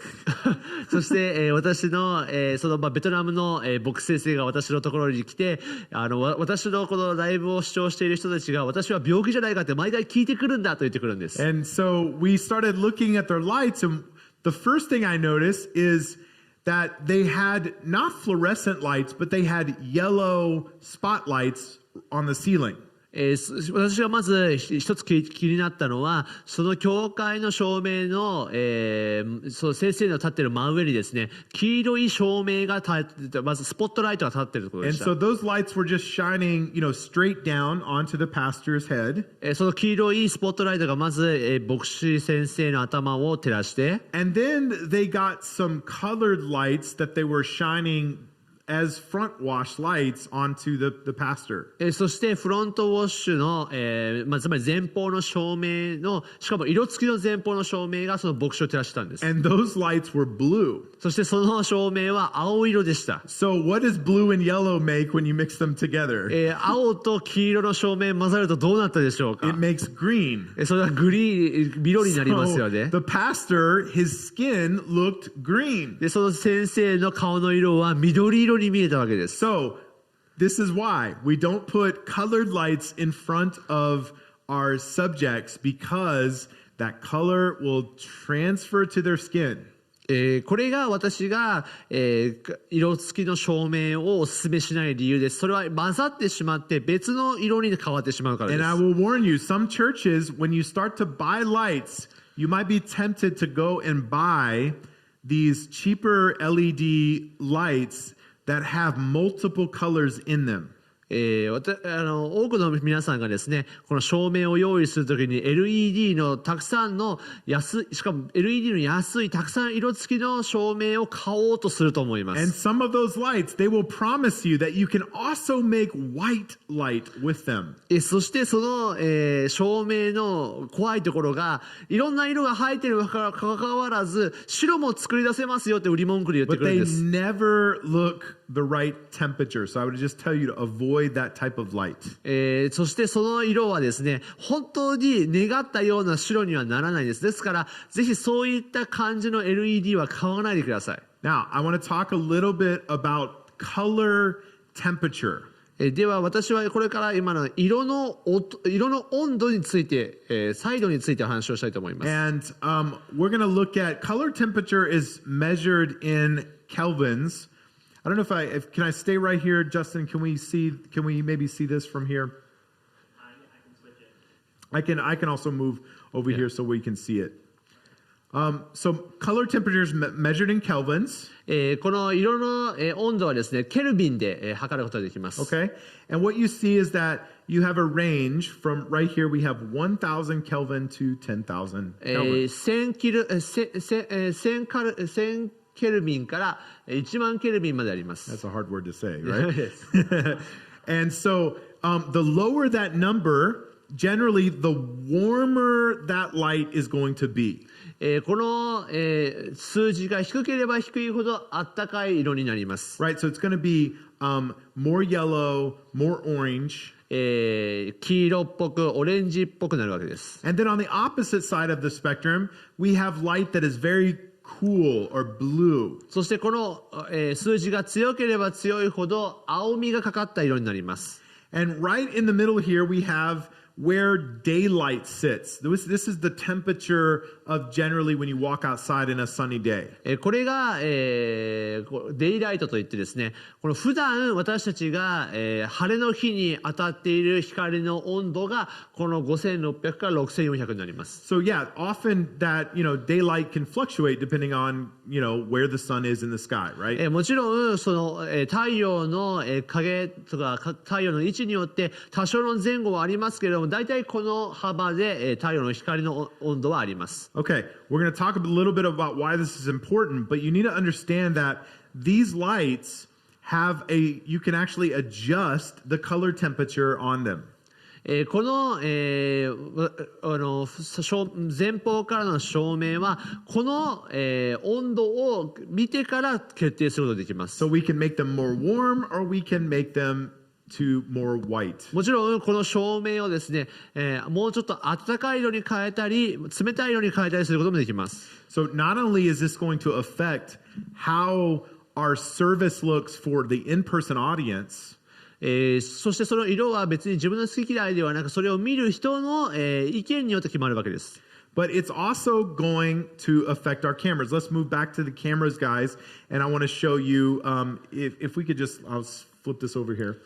Well, let's talk little bit about white balance on our camera. このカメラについてまたお話をしたいと思いますけど、ホワイトバランスの設定が大事になってきます。Before, remember we talked about your camera settings and some of the main settings you need to understand.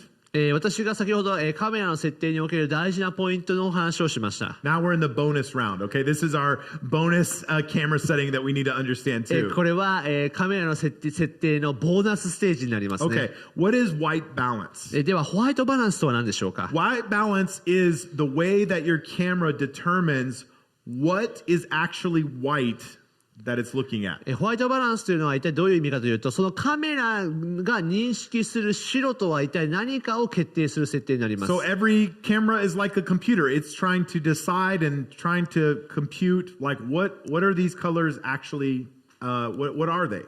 カメラもパソコンのようにですね、まず一体何が白に当たるのかというものを探して、そこから色の逆算を始めるわけです。And so white balance is a setting that we can change because we can actually tell our camera what is really white in the room. このカメラの設定のホワイトバランスを変えることによって何が白かを私たちは決定することができるわけです。And that is, let me go back here. That is represented in kelvins. それはケルビンで測ることができます。Okay? So the way there is a relationship between the color temperature of the lights in the room and the white balance setting of our camera. それはこの部屋におけるこの色の温度と、またカメラの設定における色の温度を測らなければなりません。So generally what we're trying to do is we want to make the skin look good. We want it to look like a good image. まず最初設定しなければならないのが、その被写体の肌の色がきれいに映っているかどうかをまず決定しなければなりません。And so a good place to start is, let's say that we have these lights. I think these lights right now are set to 4,000 Kelvin. 例えば今私が使っているこの照明は4000の照明の色味を使ってますけれども、 So a good place to start is that we might go over to our camera and we might change the white balance setting to say 4,000. そして、カメラに、ですね、設定にこの照明の温度が4000ならば、その、カメラのホワイトバランスも4000で合わせるわけです。 So the color temperature of our lights and the white balance or the color of our camera is the same. この照明の温度とカメラのホワイトバランスの温度が一緒なわけです。 Once it's balanced, then we can decide whether we want it to look a little bit different and change it. まずそれらの設定が合わさることによって一体その変化というのをもたらすことができるわけです。 Can we bring, let's go ahead and bring these lights back up, Nobu. So this is one of the challenges we have at ICA. Again, we have fluorescent lights, which are very cool blue lights almost, right? ICA の今先ほど言いました問題ですけれども、今皆さん大抵わかると思いますが、この ICA の照明の色はどちらかというと高い青みのかかった温度になり Now, ま I す。 think these particular bulbs are supposed to be a little warmer, so they're not as cool as some fluorescent lights are, but they're still very white. このもちろん、蛍光灯はそんなに黄色みがかかった青みがかかったものではないですけど、でもそれでも、どちらかというと青みのかかった照明の色となります。 So we have very white light and we have very white walls. この真っ白な照明と蛍光灯と真っ白い壁がこの ICA にはあるわけです。 And that, in general, it doesn't make the skin look very good. そしてこれらの要素というのはこの肌の色はよくは見せないんです。 Skin tends to look better around this area. 皆さんに知ってほしいのが、この肌の色がよく映るのがこの4000から5000の間がよく映ります。 And so, because our light is very white here in ICA, what we do is we actually change the temperature of our white balance on the camera to be a little warmer to compensate for the white light. なので私たちはこの ICA のライブ配信をするときに、このホワイトバランスをこちらに合わせるようにしています。 Again, what we're doing is we're just using our eyes and we're looking at the skin of the worship team and the pastor, and we're saying what helps them look good, right? まずこのワーシップチームや、また牧師の肌の色を見てですね、これを映してみて何がこう綺麗な、肌の色と見せることができるかを考えます。 Right? We don't want anybody looking sick. We don't want them looking washed out because of the white light. ぜひこの視聴者に与えたくない印象がこの病的だなとか、のっぺりしてるなというふうに見せたくないじゃないですか。 So once that temperature is set, then what you want to do is you want to make sure if you have more than one camera that you match it on the other camera. そして、その設定が一つクリアしたらもう一個のカメラも同じ設定になっているかを確認します。 Let's switch places here. So if I set the balance on this camera to 4,000, I'm going to set the one on the other camera to 4,000, the white balance there too as well. どういうことかというと、一つ目の、カメラを4000の、状態にしたのであれば、もう一個のカメラももう一度4000の設定にするわけです。 Now, a lot of cameras have an automatic white balance feature. You can turn it to auto white balance. 多くのですねカメラが、自動的にホワイトバランスを調整するようになっています。 But that's not good in a live stream setting, because what's going to happen is if you have lights if you have ambient light coming from windows, then the light may change throughout your stream. そしてそれは良くないです。ぜひマニュアル設定をしていただきたいのが、もし、自動設定にしてしまった場合、急な光が強くなったり、窓から差し込む光が強くなってしまうと、その光の温度、光の色によってそう設定が変えられてしまうからです。 And so you just want to make sure that you set that white balance, and you want to try to keep it as consistent as possible. なのでこの一度設定した設定は、できるだけ、変わらないようにしたいです。 Now, some common mistakes that we see in different churches is, first, not enough front light. 多くの教会が、間違ってしまう一番目のステップが、そもそも前方からの照明が弱いということです。 And I would say often that it's either there's not enough lights, or the lights are just pointed in at the wrong direction. そして多くの教会のこの照明もそもそも照明の数は足りているけれども、その配置する位置が間違っている。 I would say the other issue I see here in Japan is that there's lights kind of all the way across, and so the light ends up looking very flat on everything. Everything looks the same. そして、あまりにも遠くに照明を焚きすぎて、そもそも照明の意味を出してなくて、全てがフラット平面に見えて深さがない。 So I would just encourage you, look for actually places where if you have a lot of light in your church, you might actually need to take some out and allow some shadows to actually happen in your sanctuary. 私がもし、私のおすすめはですね、もし皆さんの教会があまりにも照明が多いんだとしたら、つける照明を絞るということから、始めたら良いかと思います。The other issue that we often see is that there's no backlight, there's no kick light, that's not really separating the subject. そしてもう一つが、後ろからのキックライト、さっき言いました、後方からの照明がないがために、その被写体を浮き出すことができていなくて、それものっぺりして見えてしまうので、それもお勧めしません。Some lights also have a control that allows you to make the beam of light more narrow or more broad.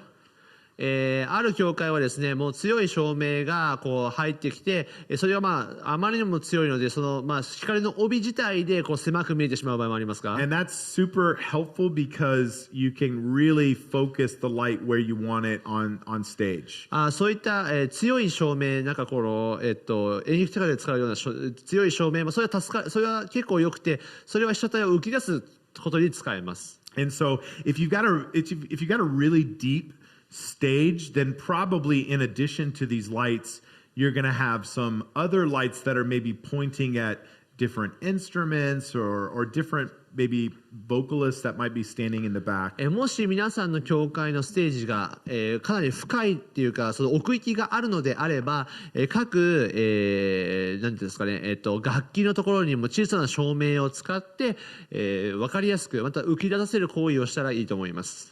So, now that we kind of understand our color, temperature, and white balance, what I would just say is your homework is kind of like to figure out what are the color, temperature of lights that you have currently in your church. まず今でホワイトバランスの話を、しましたけれども、一つ目というか宿題となりますが、皆さんの教会における、良い温度とは何でしょう And か。 you may not know the number, but just kind of look at how warm they look, how cool they look. And generally, you're going to want something a little bit on the warmer side, again, because of the skin tones, right? もちろん何ケルビンかというふうな詳細な数字が分からなくてもですね、大体どれくらい、例えば黄色み赤みがあるか、それとも青めなのかということを調べていただいて、先ほども言いましたが、できるだけちょっと暖かい温度の色の方が綺麗に映ります。And then I would go stand, if you're the pastor or you're the worship leader, go stand in where they stand and look and see what angle the lights are at and where they're pointed. あと牧師先生がよく立つ位置にですね、ぜひ立っていただいて、それで実際どういうふうに映るのかというのをですね、実験してみて、また確認してみると良いと思います。And you may just find that you just need some slight adjustment to the angle so that it's really giving you the right light that you need. そういう角度をつけてですね、実際つけてみると、これが足りないとか、もうちょっとこれ炊こうというので問題が解決するかもしれません。Okay, if you have questions about white balance or lighting, please go ahead and comment in the chat. ホワイトバランスについて、また照明についての質問等ありましたら、ぜひコメントに書いてください。Do we have a question here, Norito Sensei?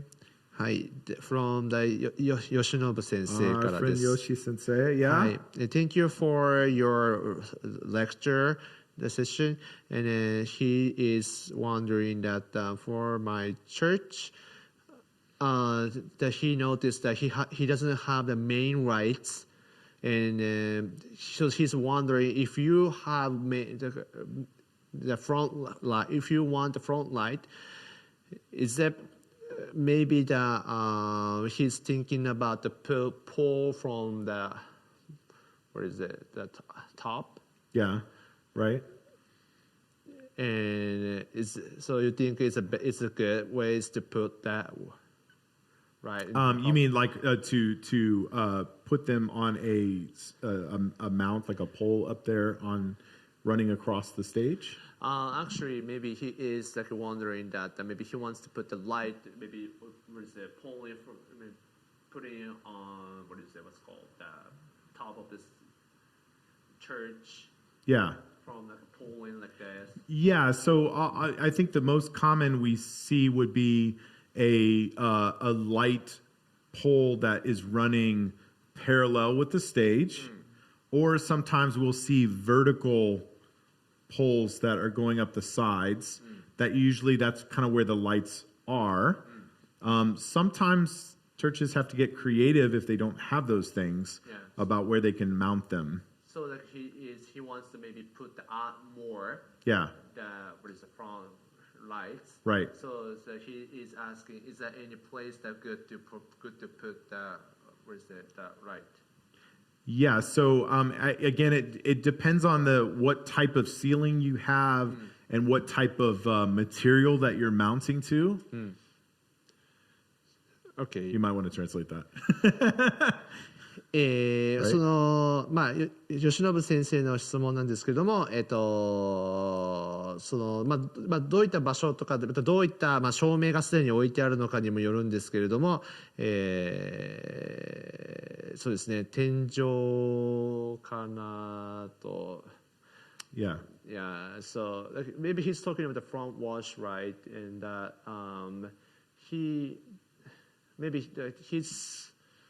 place doesn't have the front wash, right? Yeah. And he wants to put it. Yeah, yeah. Yeah. So you're saying the 45 degrees one, right? Right. So I think you just have to determine what material are we actually mounting the lights into, like Okay, you already. Yeah, like you need to look at your ceiling and can we mount them there without a light pole? Okay. そうですね、質問によってです、この福森先生の質問ですけれども、実際この照明をまたその前方からの照明をつけるとして、すでにもう置かれている照明がどこにあるのかとか、またそれが実際に置けるのかというものをまず考えなくてはならないかもしれません。I don't think there's one way. There's so many light products out there. It's very hard to tell you what exactly to get, but because it really depends on the building and the construction itself. そうですよね。また、その教会の建物としての大きさやまたその配置がわからないので、またどういったものを買えばいいかなというのがちょっとすぐにはお答えできないんですけれども、結構それによっても、違ってきます。If you have a particular question about the type of light, though, that you should get for that light, please send us an email or question. We'd be happy to share that with you, and we can maybe put that on the resource guide as well. 具体的にどういった場所にまたどういった照明を焚こうって思っているっていう質問があればですね、ぜひそれをまたEメールでくだされば、こういったものがありますよというふうに、そのなんかリンクを送ったりとかリソースを提供することができます。I see another question from Otani Sensei here, and talking about flicker and then lights and fan noise of lighting equipment. Flicker free fan noise of the lighting equipment, a common problem with what is the flicker free? So like sometimes what we'll get is like when lights are kind of like flickering, almost like either going in and out. It's almost so quick that it just looks like it's not totally going out, but it's just like a flickering on and off. When it's die? Sometimes it can be electrical. Sometimes it can be because the light itself is cheap. Oh, okay. Yeah, so maybe explain that real quick, and I can say something about it. 大谷先生からの質問ですが、このフリッカーフリーという言葉ですけれども、照明がですね、安い照明であるがゆえに、照明自体が寿命でなかったとしてもですね、あまりにもこの速い速度で点滅しているので、点滅しているという状況の、照明もあるということです。Yeah, so again, there's so many different types of lights out there. Be careful about running out and getting the cheapest light that you can find for the front wash lights. なので私がよく、お話をするんですけれども、前方からの照明を、買う、もし購入を検討されるときですね、あまり一番安すぎるというか安いものを買わないことをお勧めしています。There is a big difference in the quality and the consistency of a good light versus a cheap one. なぜなら照明はですね、本当にこう色というか照明のそのクオリティが安いものと高いものでかなり違うからです。If you wanted to save a little bit of money, you could buy some cheaper lights for, atmospheric or some wall wash, color. もちろん安い、照明は使えないというわけではないですけど、それらは例えばこの、さっき言った、状況を表す光であったり、ウォールウォッシュといって壁に当てる光としては大丈夫だと思います。I tend to like, especially nowadays with LED lights. LED lights are great because they don't give off of heat, which is really, really helpful if you have a smaller sanctuary. そして、私今は LED ライトにもかなりお勧めします。なぜかというと LED ライトのいいところは、温度が上がらないんですね。温度が上がらないゆえに例えば狭い講談とかでも、熱くなりすぎずそれらを使用することができます。If your church is going to have a lot of lights, you really want to probably get someone to look at the power supply for those lights because that can also affect the flicker and just the consistency of those lights. そして、たくさんの照明を焚くとどうなるかというとですね、今度はその、たくさんの電気をそこに割いたり、またケーブルの乱雑さによってですね、明滅、点滅が、出てしまったり、この光自身にノイズが走ったりというのがあります。Now, if you see flickering in the lights on your camera, but you don't see it in person, then you've got a problem with your shutter speed. そしてもし、カメラから通すと光が点滅しているように見えて、でも立っている人たちからはその光の点滅が見えない場合、カメラのシャッタースピードに問題があります。So there's I'm not going to get into it too much, but there's light boards that operate just like your video switcher that you can change the lights, and there's software versions of light boards that you can change the lights. いろんなですね、この色を変えるソフトウェアであったりとか、また、そのスイッチャーでその色のコントロールをすることができるものもあるんですけれども、それらを使って、色を変えることが多いです。Many churches will change the accent wall lights even throughout the worship service. 後ろのですね、このウォールウォッシュライトをですね、この賛美とまたメッセージで変えている教会もたくさんあります。I would just say be very careful about. You don't want the lights to become distracting to the audience. しかし気をつけなければならないのが、この光が視聴者にものすごいこう注意を向けさせるというか、これ邪魔にならないようにしなければなりません。You also want to be very careful about any lights, especially wall lights that are directed into the eyes of your audience. またこのなんていうんですかね、この壁に当てる色が直接視聴者の目に入らないようにもしています。You just want to make sure that if there are lights, pointed towards your audience, they need to be at an angle. So that they're not going directly into people's eyes.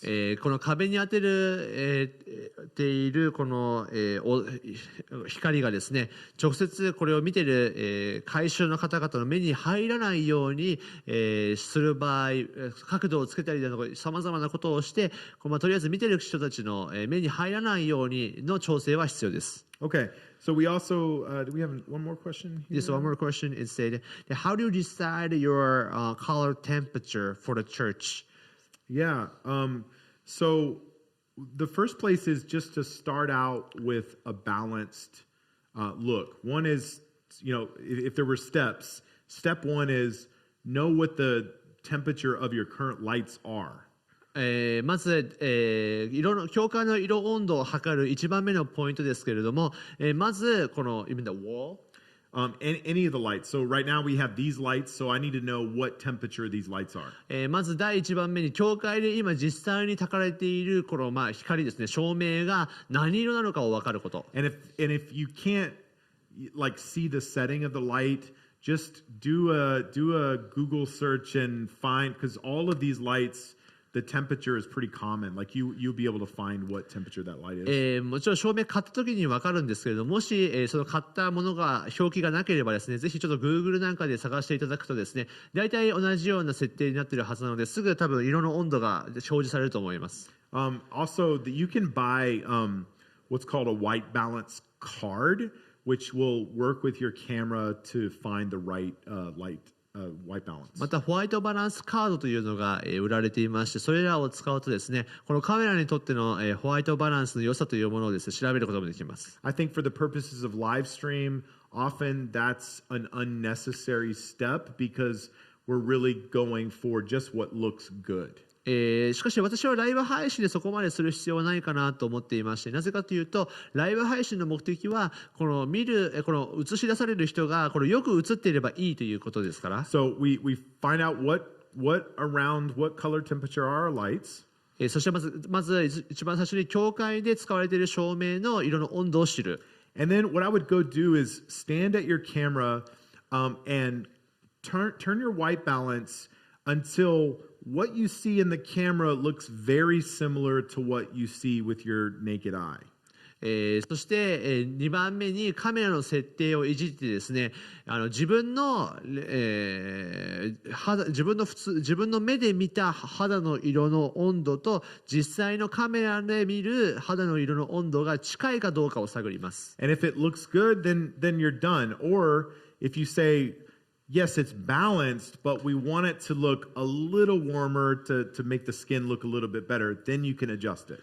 もし自分の目で見た温度と同じで、これがいいなと思ったらそれにしていただいて、でももう少し、温かみがあった方がいいなと思ったらもう少し光量を足すのもいいでしょう。Okay, I think ホワイトバランスを変えるのもいいでしょう。Yeah, I think we don't have any more questions here. Again, if you think of something that you want to ask, go ahead and type it in, and we'll get back to it on at the end of the stream here today. 皆さんありがとうございます。もしですね、また、別の質問等あればですね、お答えさせていただきたいと思いますので、またコメントに書いてください。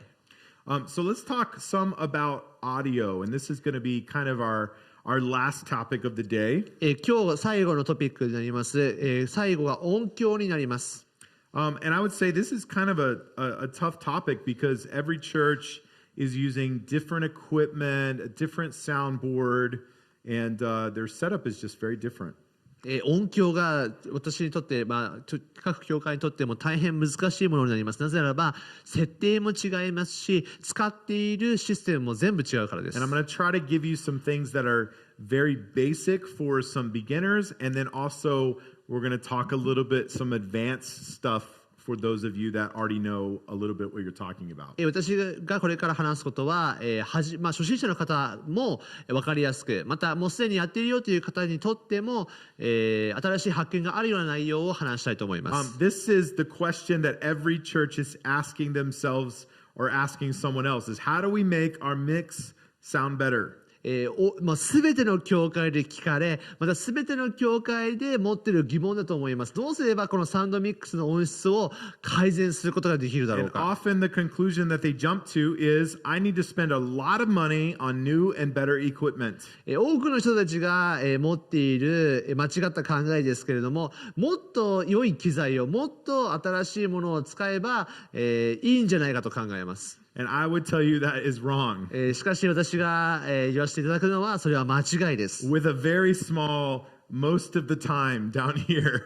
小さくですね、大抵の場合はと注釈してましたけれども。Sometimes it's true, to be honest, right here. at ICA, we have a soundboard that is very old and needs replacing.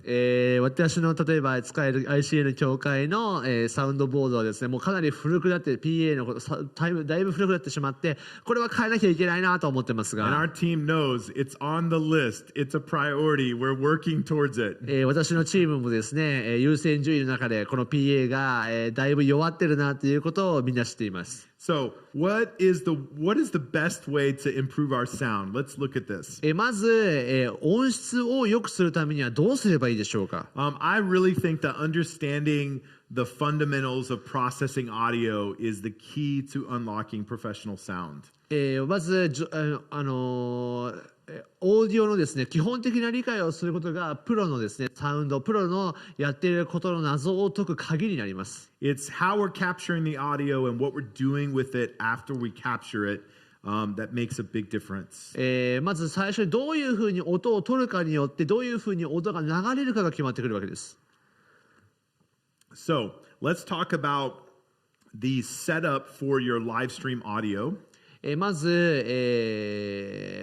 音響の設定からの話になりますか。I will tell you very quickly that the first step to improving your live stream audio is to separate your live stream mix from your in-person mix.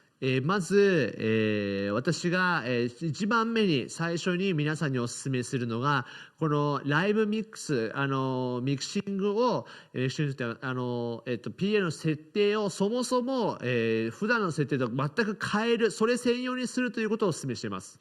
A lot of churches are what they're doing right now is they're actually taking their main output and they're sending one main output to their in-person speakers and then one main output to their live stream. 多くの教会がですねやっているのがこの音響の出力をメインのスピーカーに1個くっつけてそしてもう1個の補助出力をライブストリームつまり配信用にくっつけてるんです。 And why can't you use the same mix on your live stream? Why does it need to be different? なんで私はこのミキサーを2つ変えるようにすることをお勧めしているかというと The main issue here is that the room itself is affecting our audio. なぜならばこの普段皆さんが教会で聞いている音というのはこの壁とかこの建物自身によって変化しているからです。 Think about this. If you're in person at your church and you're sitting in the audience, you are a certain distance away from the speakers. 皆さん例えば皆さん教会にいるとします。皆さんはこの音響から自分自身がある程度離れています。 The sound from the speakers is traveling around the room and it's bouncing off the walls and the floor.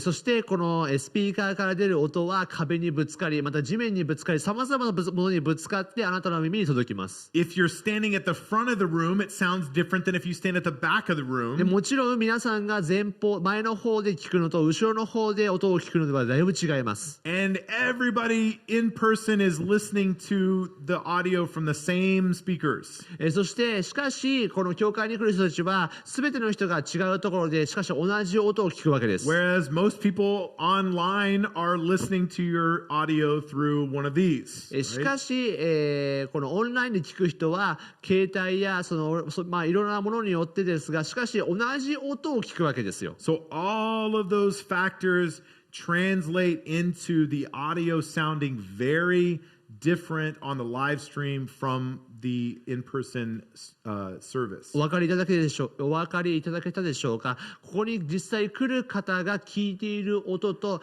オンラインで聞いている人たちの音というのが全く質的に別物なんです。 So I will tell you the best thing that you can do is find a way to separate out and have a separate mix for your live stream. ですので私の心からのおすすめはライブ配信用に別のミックスを用意するということであります。 I'm going to talk just briefly about some cheaper ways to do that and some more expensive ways to do that. それの、安くそれができる方法と、ちょっと高めにそれができる方法を皆さんに後でお話したいと思いま And す。 some of this will depend on the type of mixing console that you have at your church. これらは、この皆さんの教会で使っているミクシングのコンソールによって違いますけれども、If you have an analog console versus a digital console, the solutions might be a little different. アナログで使っている場合とデジタルで使っている場合、またその、教会実際使っている PA システムにもよります。Okay, so one of the cheapest and quickest solutions for this problem is to use an auxiliary output on your console. 私の、一つの、簡単なというか安く済む方法は、auxiliary output, yeah. auxiliary output といって、別の、ものを使うことに、をお勧めしています。So every sound console has a set number of auxiliary outputs that it has. そもそも、ミキサーそれら一つ一つには、別々の、出力があるわけですが、 If you look on this picture of this console, usually you'll see those auxiliary volumes represented by some of these knobs here. こちらに、コンソールがあるんですけれども、これは一つ一つ、別々の音の、出力をまたその大きさを測っているわけですが、 These are mostly designed for your monitor speakers, that kind of thing.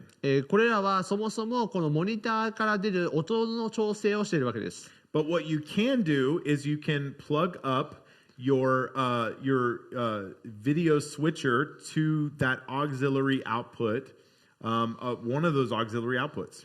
そして、このスイッチャーや、スイッチャーにですね、これらの一つの中の一つの出力をこう入れるわけです。So as I told you, our sound console here at ICA was made before I was born, I think. 私が、使ってこの ICA の教会で使っているこの、PA システムが私が生まれる前のものを使っていますので。So we're hoping to upgrade very quickly here, but right now that's actually what we're doing. We have an auxiliary send that we're giving to our live stream. 私は、ですのでそれらを使って、スイッチャー通して、配信しているわけです。And so we can actually go and we can on each channel, each instrument or vocal, we can individually change the volume of those channels and only affect the live stream. そして、これらが一体どういうことかというと、その、出力によって変えて、この出力にはこの音はこれだけというふうにですね、この出力によって出る音の調整をしてるんです。So the benefit is that it's cheap and you can get a separate mix, right?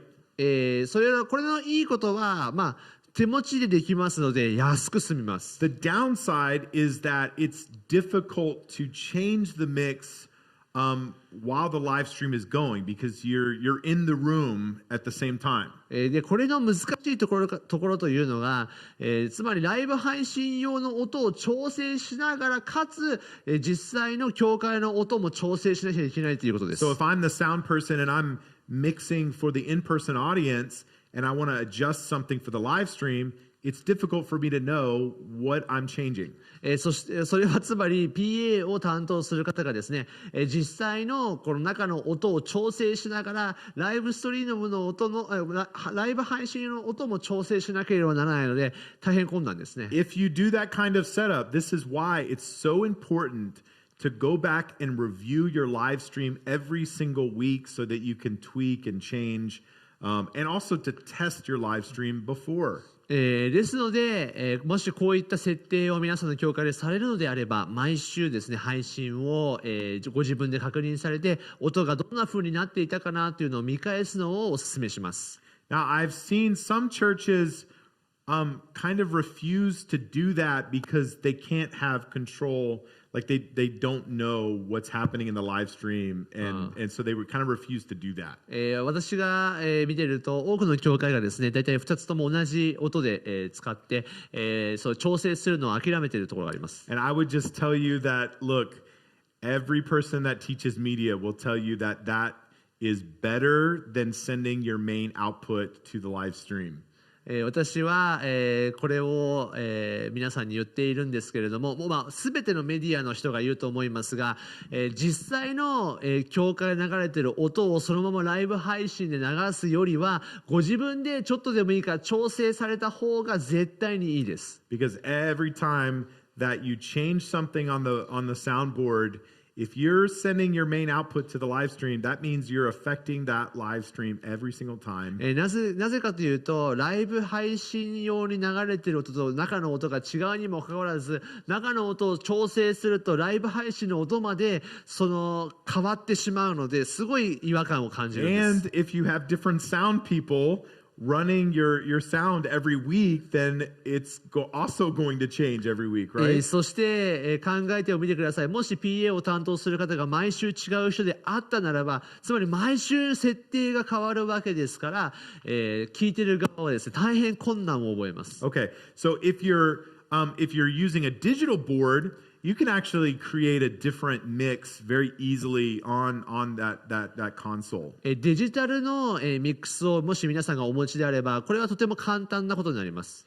And so, if you have a digital board and you're not doing that, I would suggest you do it as quickly as you can. もしデジタルのボードを、またミックスを持っておられてやられてない方がいらっしゃいましたら、ぜひすぐ取り掛かった方がいいと思います。And so you just want to really work to set up. You'll have to kind of search your board, but you want to set up a bus mix or a matrix mix. もし、そのボードによって設定方法が違うと思いますが、ぜひそれを調べていただいて、それがマトリックスであったり、さまざまなものであったり、その設定をぜひしていただいてやったらいいと思います。Another way that you can achieve it is by using a separate console, separate sound console. そもそももう一個の、別のコンソールを買うという手もあります。So some churches, especially if you're running a digital console, you can send that signal, every channel that you got, you can send them to a separate console in another room.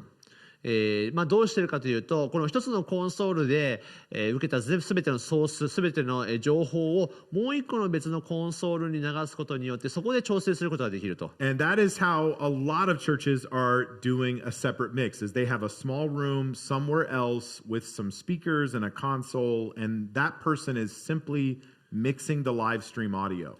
そして、その小さな部屋にですね、もちろん音が届かないようにして、このライブ配信用の音だけを調整する PA マンがいて、そこで調整している教会もあります。The downside of that is that it's expensive because you have to have another console.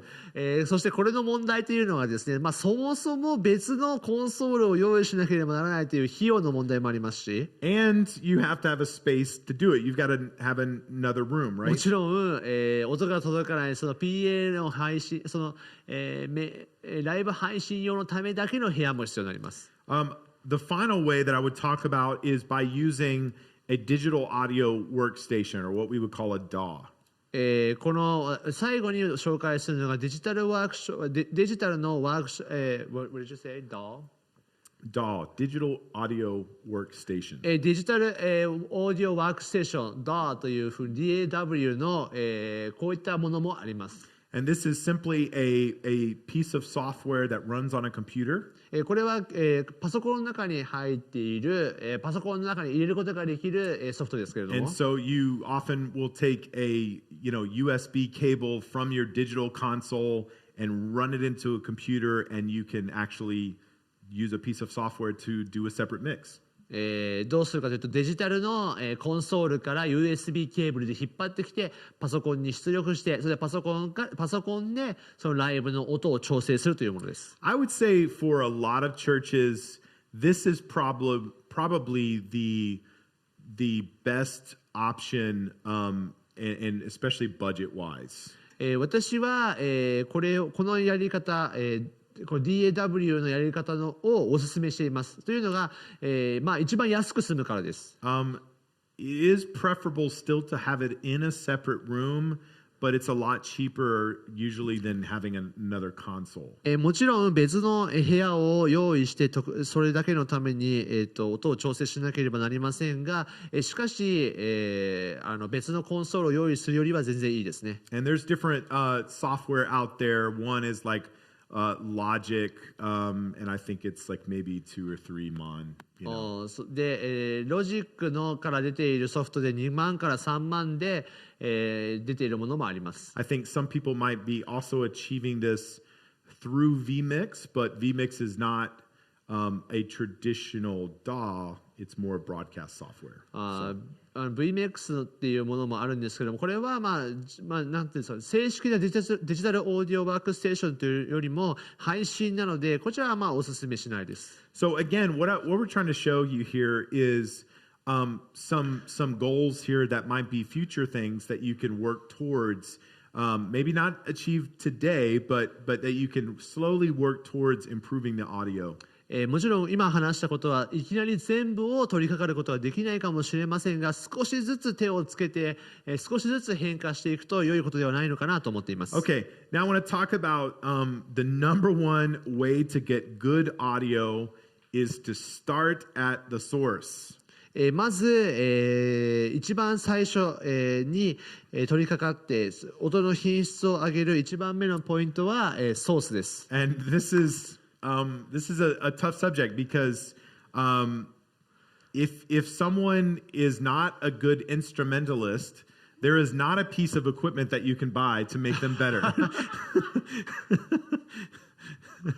ちょっと通訳するにはちょっと心苦しいんですけれども、ソースというのはつまり良いものをまず出したいなと思うとき、例えば良い、演奏者がいれば良い音ができますが、たとえどんなに素晴らしい楽器を買ったとしてもですね、演奏者が良くなければ、あまり意味はないですよね。I know that it would be wonderful if everybody was professional.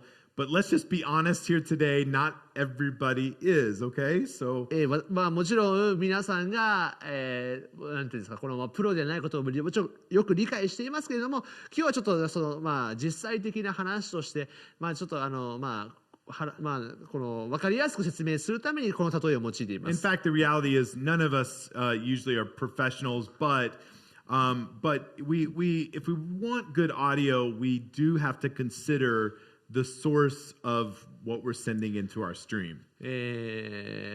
で分かりやすく説明するために、言っているんですけれども、もちろん、教会で、奉仕をされている方はプロではありません。プロでない方が多いと思います。ですが、良い音をもちろん、流せば、それは良い音として流れていきますよね。So I'll just give you an example here would be if you have a guitarist whose guitar is out of tune, then it's going to sound out of tune on the live stream, right? 例えばですね、ギタリストがいたとして、そのギタリストの方が流す音がですね、もしその、チューンが、その調整ができてなくて音がずれていたら、そもそも、たとえどんなにうまく弾いていてもずれた音がライブ配信で流れます。We can't change a setting on the soundboard to fix that, so we have to start at the source. なのでサウンドボードでどれだけ一生懸命ですね、それを調整しようとしてもそもそものギターが調整が狂っていたらできないわけです。ですからそもそもの、演奏するとき演奏者のソースが、良いものであるかどうかのチェックは必要です。So I would just, as a first step to improving your live stream is just to really focus on what is being sent from the vocalist, from the instrumentalist, and make sure that we're actually getting good quality source audio. なので良い音をまず流したいと思うときに、そもそも、ボーカルや、この演奏者たちのから出る音が、良い音で、別にそのクオリティとかという話ではなくて、そもそも良い状態で出ているかどうかというものをチェックしなければなりません。If you're a pastor, I will pray with you on how to have some difficult conversations if you have to. そして牧師先生の皆さん、もちろん喋る側として私ももちろんお祈りしていますけれども、まだちょっと、話さなきゃならないこともあります。We just try to help people see, hey, this is important, right? We're reaching people, and it's really important that we remove distractions, the things that might distract people away from what God is saying this morning. もちろんスピーカーとして私が、説教者としてですね、説教するとき、話をするときにですね、より多くの人々に分かりやすく、そして、何の邪魔もなく、聞きやすいように、また、聞きにくいことがないように話すために努力しなければなりません。Okay, so the number two good way of getting good audio would be through processing. そして2番目に、この、品質を上げる、というのはまずプロセスが大事です。And this is what are we treating our audio? What are we doing to the audio signal after we've gotten it into our sound system? そのプロセスというのは処理の工夫ですね。このどういうふうにそれらの音を工夫するかにもかかってきます。And we simply call that the processing chain. In other words, it's a timeline of effects and things that we're doing to the audio.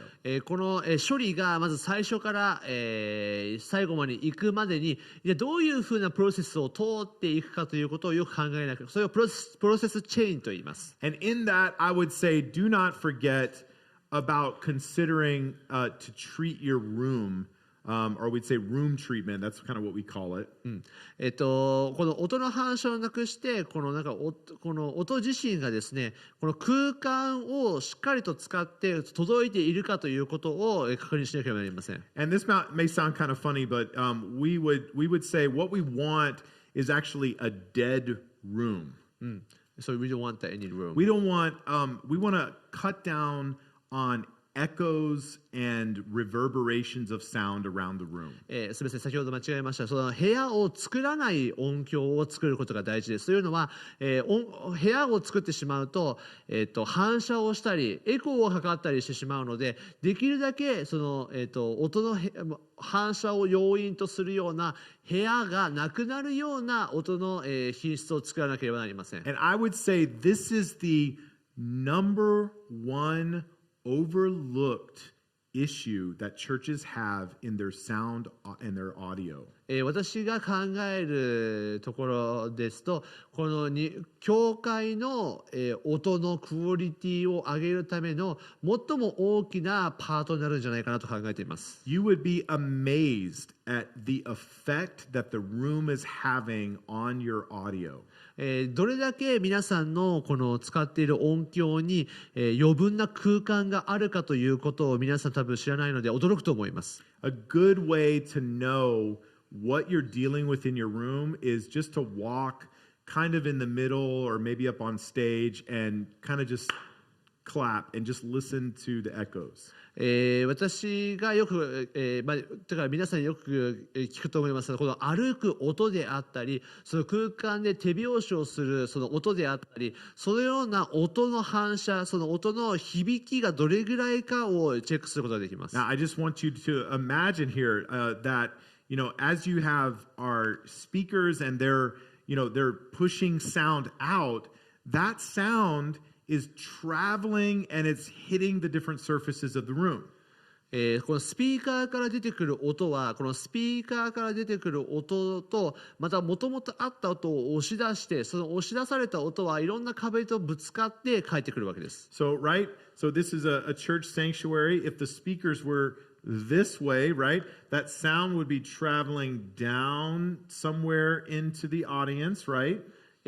ここが、教会として、教会の改修側として、後ろから音が出ているとしたら、後ろから出ていた音がこう前に押し出されていくわけですね。And if that sound bounces off that surface, it will continue to the next surface and the next surface and the next surface. そしてその、音はバランスを取るためにぶつかってと、その反射をし続けるわけです。Okay? And the harder those surfaces are, the more reflective they're going to be to that audio. その音の反射があればあるほど、この音が反射できるような空間があればあるほど、音は反射していくわけです。So if you have like concrete or wood floors and maybe brick walls, you're going to have a huge problem because the audio is just going to continue to bounce around. なぜ、例えば、床が木製であったり、また、壁が、コンクリートの打ち付けられたコンクリートみたいな、状態ですと、とても大きな問題があります。というのは、音が反響しやすいので、それらがぶつかってものすごいこう混ざった音になってしまうからです。And then what we're doing is we're holding a microphone like Pastor here. And the audio is going into the microphone from his voice. 私が今ここで通訳でマイクを握っていますけれども、これ喋るとこの、声がこの、マイクを通して、it's coming out of the speakers and also being picked up by the microphone. スピーカーから出ますけれども、このスピーカーから出た音もマイクは拾うので、It's traveling around the room and going into the microphone again over and over and over again. そしてそこから出た音がまた反射してきて、またこの、マイクの中に入ってくるわけです。And so the more that does that, then we can have more problems in the sound. つまり反射しやすいものを置けば置くほどに音の問題というのが大きくなっていくわけです。So it is so important that you think about doing some things within the room that you're in to catch and trap the audio that's bouncing around the room. なのでまず考えなければならないのが、その音を、取っている、その音を使っている場所をどこかでこの音を捕まえて音を離さないようにするような空間を作る必要があります。Now, these are actually the kind of chairs that we even have in this room, and they are fabric cushion chairs, so they will actually capture some audio. 例えば、この、写真に出てくる椅子は実際の ICA の使っている椅子と大変よく似ていますけれども、これらの椅子というのは音の吸収性があります。If you have pews, which are wooden, that sound is going to bounce off those surfaces. しかしもしこれが木製の、クッションのない、椅子ですと、その椅子は音をもちろん反射します。Your sound is also going to bounce around more when your room is empty and not full of people. そしてもちろん人がどれぐらいいるかによって、人はもちろん音を吸収するものですから、人がいなければさらに音の反射は広くなってきます。So what a lot of churches will do is they'll actually get sound panels and they'll put them around the walls. 日本語では吸音材というんでしょうかね、多分、英語では多分サウンドパネルって言うんですけど、吸音材というものを壁に貼って、音が反射しないような空間を作っているわけです。And I've actually seen churches make those themselves. I've seen there's a lot of different ways to create that product. この吸音材というものを売っているので、それを買うのも手なんですけど、いろんな方法でこの音を吸収するようなことをしているわ But けです。 basically, we're looking for a kind of porous surface that is not as flat or not as hard, right? そして、大事なことなんですけれども、壁が硬くて、また平面であればあるほど音は反射しやすいという性質を持っています。If you have wooden floors, for instance, in your stage area, you might want to put some rugs and again capture sound. もし皆さんの立っている講談が、木製で、平面で硬いのであれば、おすすめするのがラグとか絨毯みたいなものを引くことによって音の吸収性を変化させることができます。I know it seems like we're talking about this one thing a lot, but let me tell you that so many churches' problems start with this. 私はこのことについてちょっと喋りすぎだよと皆さんに思われるかもしれないんですけれども、大変多くの教会がですね、そもそもこの問題に悩まされて音の品質が良くないんです。And so you really just, I cannot overemphasize of being creative and finding ways to treat the room and cut down on the reverberations. 私はもうこれよりもいい方法ないなと思うくらい、この教会のですね、教会の内における、この音の吸音について考えることほど音の品質を上げることはないのかなと思っています。Okay, let's talk about the processing chain. 先ほど言った、処理の、連鎖です。チェーン。And I want to cover 4 different things. 4つあります。The first is our gain. 1つがゲイン。The second would be equalization or EQ. イコライゼーション。The third would be compression. 3番目コンプレッション。We would also add in there limiting. そしてそれを、なんていうんですか、制限をかけるものであったり、and then effects. そして最後がエフェクトです。And again, we're gonna kind of go through this as much as we can, but I want to try to keep it understandable by as many people as possible. 全体を話すんですけれども、簡単に皆さんが理解できればなと思っています。Okay, gain. You usually find the gain knob at the top of each channel on your sound console. 皆さんの PA またそのコンソールの上のところに、こうノブのようなものがあって、これらを上げることによってゲインが上げられます。And I want you to think of gain almost like a water faucet of signal that's coming into your board. この原因というのは、これはまるで、蛇口のようなものであります。蛇口のようだと考えると分かりやすいです。I want you to just kind of imagine that what we want is we don't want a waterfall of signal. That would be a problem. この滝のようなですね、この、シグナルはもちろん欲しくないわけです。We also don't want a trickle, a drip of sound, right? そしてこの水が一滴一滴流れてくるようなものも良くないですね。So we want a good level of signal that's coming into the board, and the gain knob is going to help us to control that. その、一定の同じ感覚でそれらが流れるようにするために原因があると考えてください。On most sound consoles or even software, you will see an audio meter that looks similar maybe to this one. 大体ですね、すべてのコンソールにこのような、メーターがあって、これらを見ることによって、分かることができます。And a lot of times it'll be represented in colors, like it'll get more and more close to red the higher that it gets. これら、色によって大体表されるんですけども、赤みがかかればかかるほど、高くなると音が。Audio signals are measured in what we call decibels or dBs.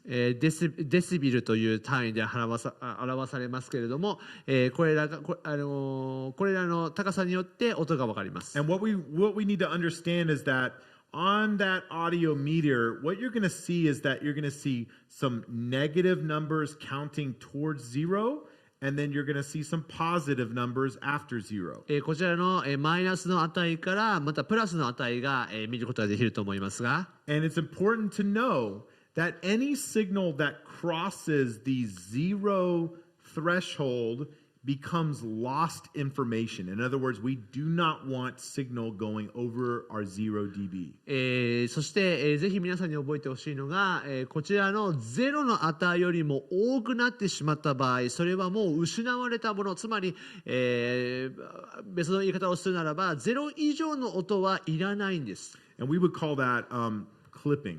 We would say the audio is clipping. It's cutting off the information because it's reaching its limit. これらは私たちの言葉ではもういらない情報という言葉で表されるんですけども、その0以上の0以上の情報というのはですね、もうそれらは多すぎると、これらはもう伝わらないものとして捉えるわけです。So a good place to start with your gain level is to have it where you've got about negative 12 dB of signal coming in. だいたいマイナス12から dB から始まって、ここからスタートして進むわけです。And that's going to give you some headroom, some area and room to work if you need to bring your signal up with your fader or bring it down. すみません。このだいたい平均マイナス12 dB 程度になるようにゲインを調整するのが良いでしょう。Okay, so if our gain level is not properly set, then it's going to actually cause problems at every stage of the processing chain.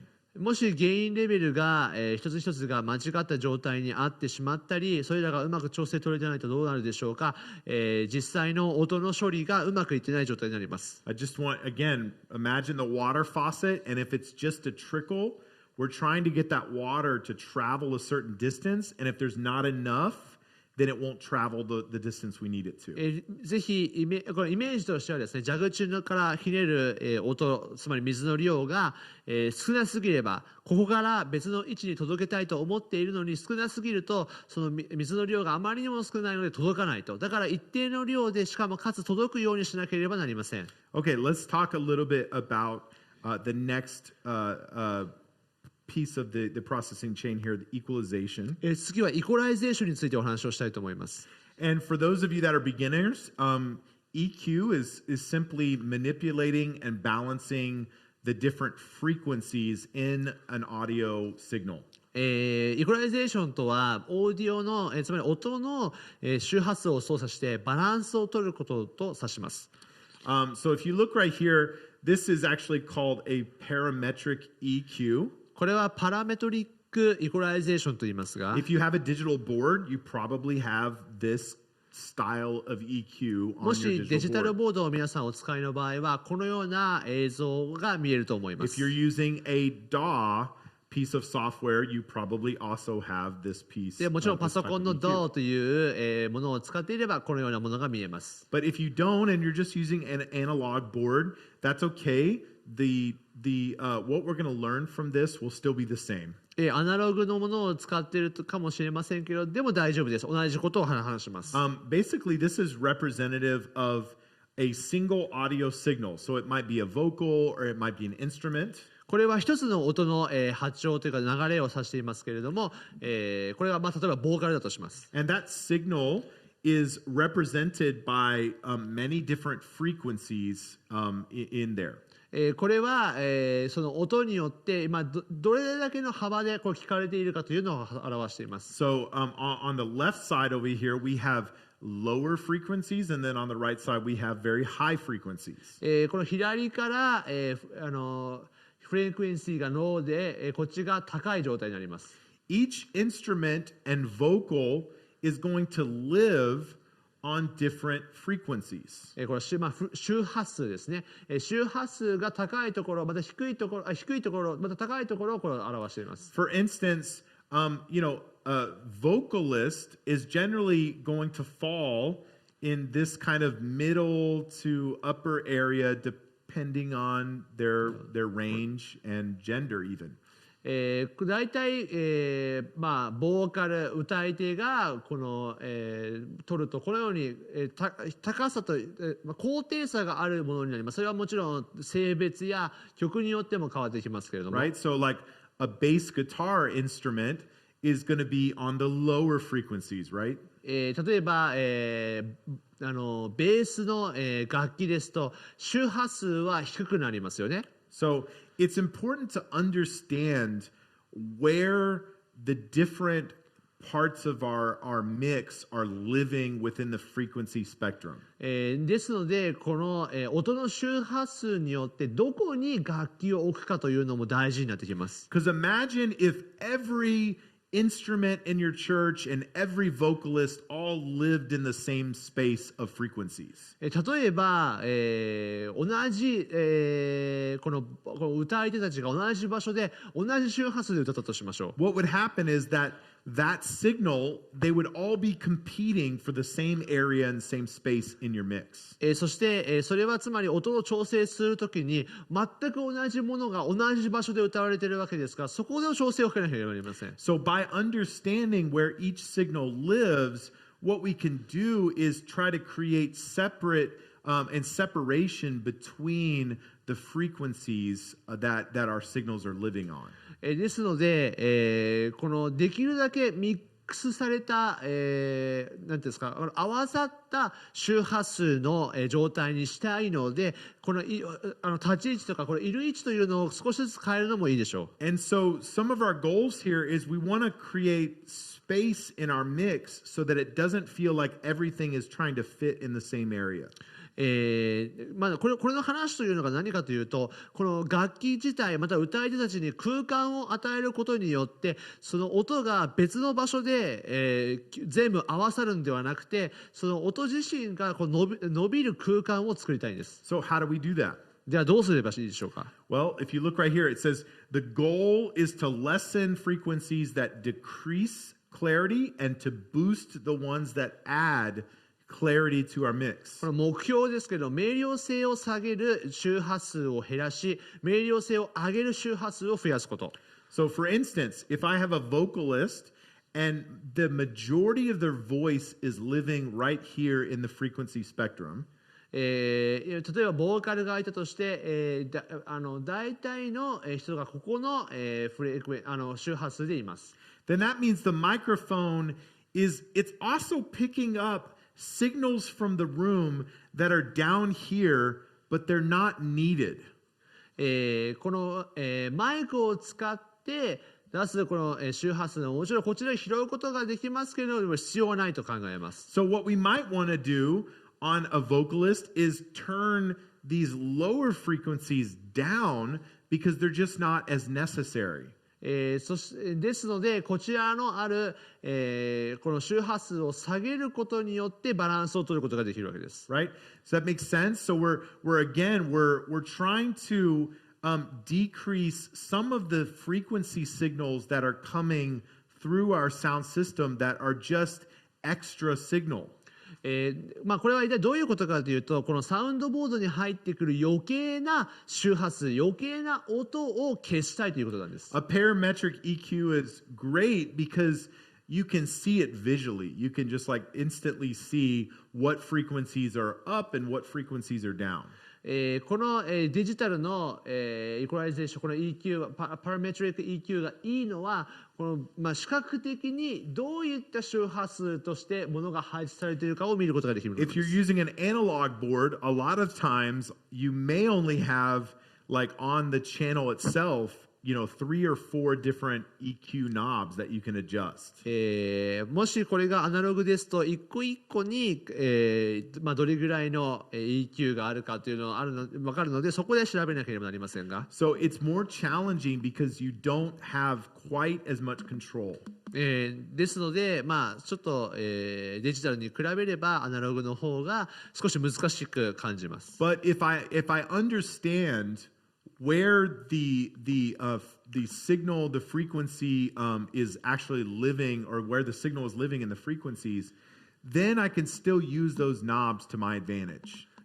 もしどこで、どのような周波数、どのような音が実際に合わさっているか、空間的に合わさっているかということを知ることができれば、どういうことかというと、原因などの調整がしやすいということになります。And if you're using a separate mix, then you can also utilize panning, and you can actually push instruments to different areas in the mix from the left to the right.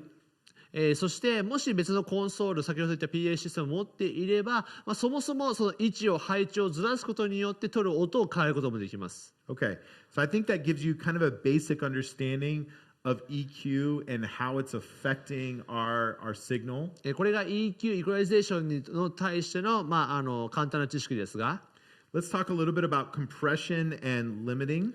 コンプレッサーとリミッターについてお話をしたいと思います。And these are simply tools for controlling how consistent and smooth our audio is. これは、オーディオのサウンドを一貫した滑らかなサウンドにするためのツールです。So I want you to imagine for a second, this is actually just a visual or digital representation of an audio signal.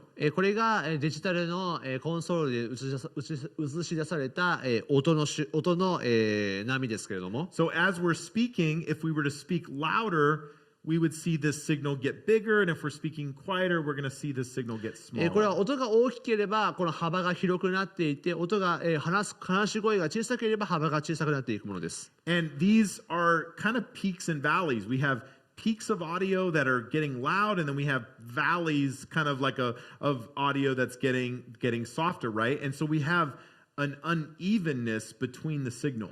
皆さん見て分かる通りに、ものすごいピークしたこの高い位置の音もあれば、かなり低い位置の音もあります。これらがこういうふうに工程を作っているわけです。So what compression does is it helps to even out these peaks and valleys to keep them to be less of a difference between each other. このコンプレッサーの役割というのが、この高低差を滑らかにすることによって聞きやすい音と変える働きがあります。And so this can really help not only in your live stream, but even in your in-person mix, because it keeps the microphones from getting way too loud or way too soft. これがいいのが、これはライブ配信だけではありませんが、普通の教会の音の調整として、マイクから急激な高い音が出たり、低い音が出たり、高い音っていうか大きな声が出たり、小さい音が出たりということがなくします。So if you're using a compressor and you get, and your signal goes very loud, the compressor will actually push that signal back down by however much you tell it to. コンプレッサーの設定によりますが、コンプレッサーの設定をすることによって、たとえどんだけ大きな音を出しても、それ以上上がらないように調整をかけてくれるわけで If す。your signal is too quiet, you can actually tell it to raise that signal up when it's too quiet. そして音が小さすぎればコンプレッサーがその調整の通りに上げてくれるわけです。Okay, so again, it's just about creating consistency so that when people are listening to our live stream, they're not having to adjust the volume of their device every time something changes, right? これが一体どういうことかというと、例えば、これらを滑らかにすることによって皆さんが聞く、例えばテレビや iPhone などで、ボリュームを毎回変える必要がなくなるわけです。If you are kind of already knowledgeable about this and you're wondering, where do we start with compression for our live stream?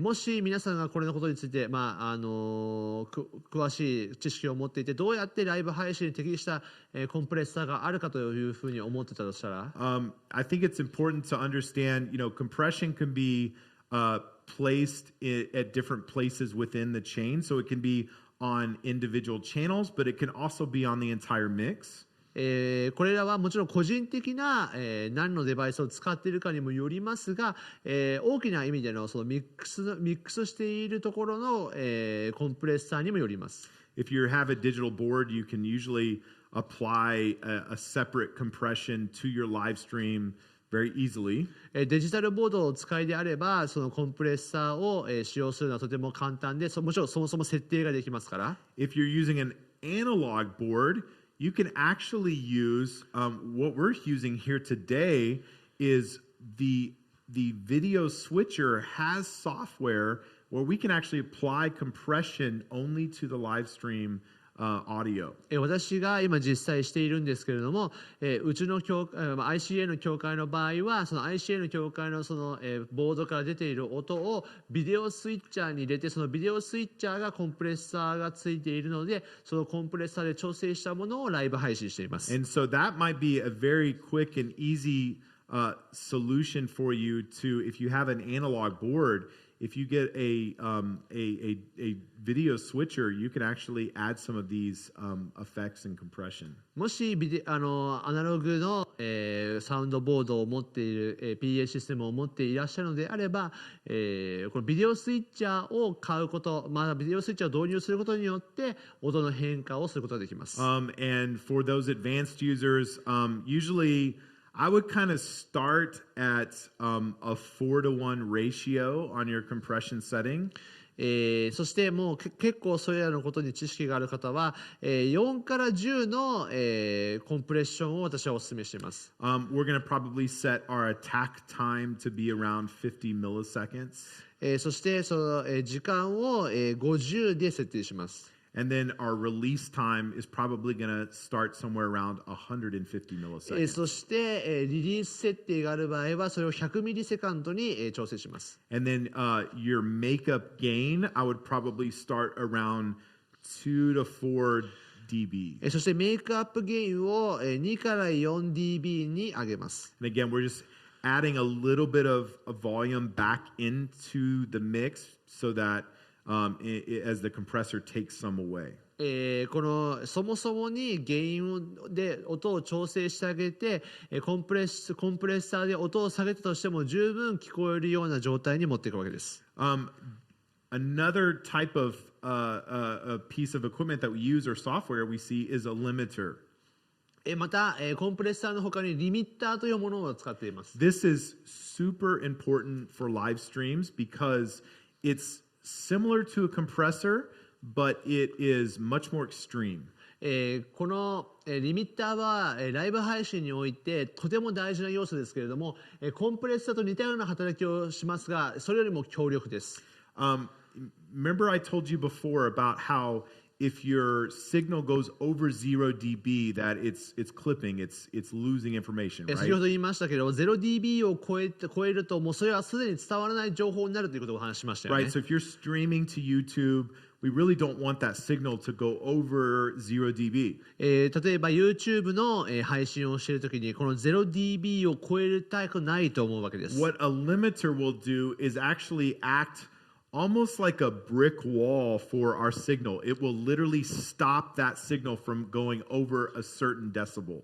このリミッターというのは、いわゆる壊れない壁のようなものでありまして、たとえどんだけ大きな声を出しても、その、リミッターが設定されている音以上の音は拾わなくなるんです。So, you could, for your live stream, you could set a certain threshold and say, we don't want any of our signal to ever go over this level.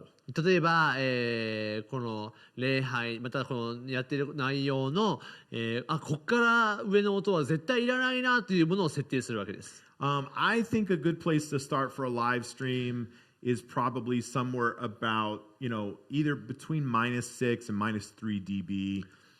マイナス6からマイナス3の dB に設定することをお勧めしています。But I've seen some even go higher. I mean, -1. We just want to make sure that we leave a little bit of headroom there. マ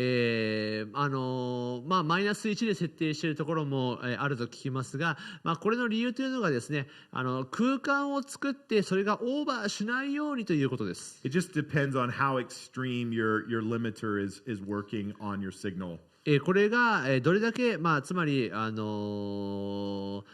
限界値がどこに設定するかによります。So this is super important because it means that even if I scream into my microphone, that I know that my live stream is not going to cross into the territory of being, too much signal, right? つまりこれはどういうことかというと、私がたとえどんだけこのマイクを使って叫んだとしても、この、音以上は拾わないように設定になれているということです。And again, you can apply a limiter in a digital board.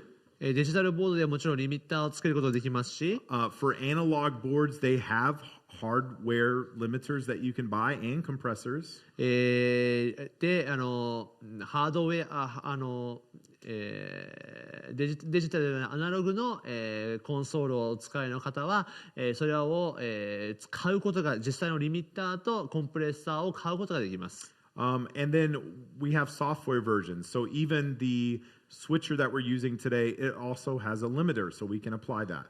そしてスイッチャーを使う、ICA の許可で使うスイッチャーには搭載していますので、それを使って音を絞っています。Some presentation software also has that built in, so you can add those effects. もちろん他のプレゼンターっていう使っているソフトによってはそもそもそれが導入されているものもありますので、それによっても調整したりしています。Okay, as we're nearing our end for today, and I know your brains are fried, let's just talk about the last thing here in our processing chain. 皆さんの脳が大変疲れていると思いますけれども、最後のエフェクトを話したいと思います。And yeah, so we're going to talk about effects. A lot of times, I would say usually we're talking about reverb or maybe delay. リバーブとディレイのことを私はよく使っていますけれども、and these are really good to have in your live stream because if you don't have them, your mix is going to sound very dry. もしこれらのエフェクトが音に加えないと、この音が単調というか音がとても乾いたものになってしまいます。These are effects that we use for our in-person audience, but even if we didn't use them there, we still have a room that is adding some natural reverb. 例えば、普通ライブ配信じゃない普通の礼拝とかで流れているものにも、エフェクトは入れていると思いますが、これは自然なエフェクトも入っている状態でのエフェクトなので、私たちが感じているよりも強く入っているんですね。On our live stream, we don't have the advantage of the room adding reverb, so we need to make sure and add that effect back into our mix. ライブ配信ではエフェクトはもちろん全然ないので、この空間はもちろんないわけですから、ですからエフェクトを加えなければなりません。And because we don't have a room, generally what you're going to find is that you need a little bit more reverb in your live stream than compared to your in-person mix. そして教会で普通に流れているものよりも、実際に、ライブ配信でするものの方がエフェクトというかリバーブを加えた方がいいと思います。And again, this is really just mainly applying to our worship team, not our pastor. We don't reverb on our pastor. まあ、もちろん牧師の言葉にですねリバーブとかディレイは必要がありませんので、これは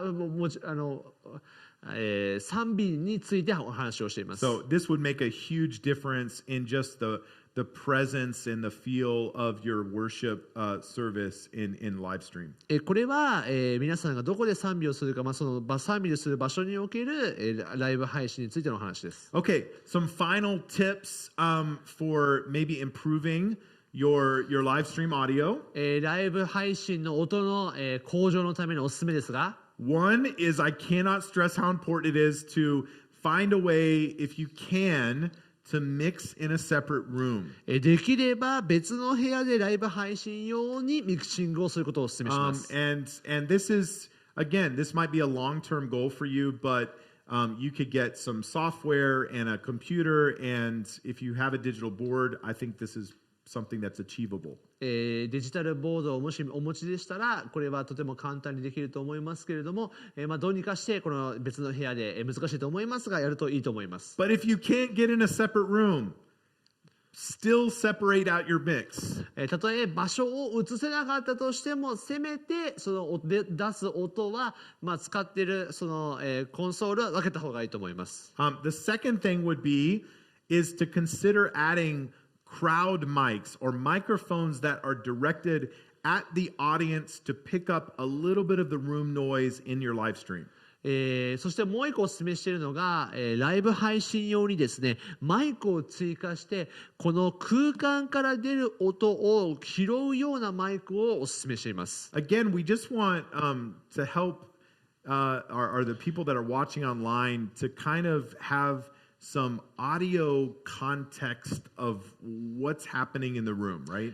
これはどういうことかというと、つまり、このライブ配信を見ている方々にこの礼拝に実際に来ているかのような雰囲気を味わってほしいんです。 So you might, your pastor might come up with some really funny, thing that he says, and on the live stream they can't hear anybody laughing, so that's, it detracts a little bit from the stream. 例えばですね、牧師が、礼拝説教中にジョークを言ったりして、しかしそれが客席側にマイクがなければ、ただ言ってなんか周りがしらけているように聞こえてしまうわけです。Usually that will be some sort of shotgun type of microphone, and usually I really think that it's best to mount them in the ceiling.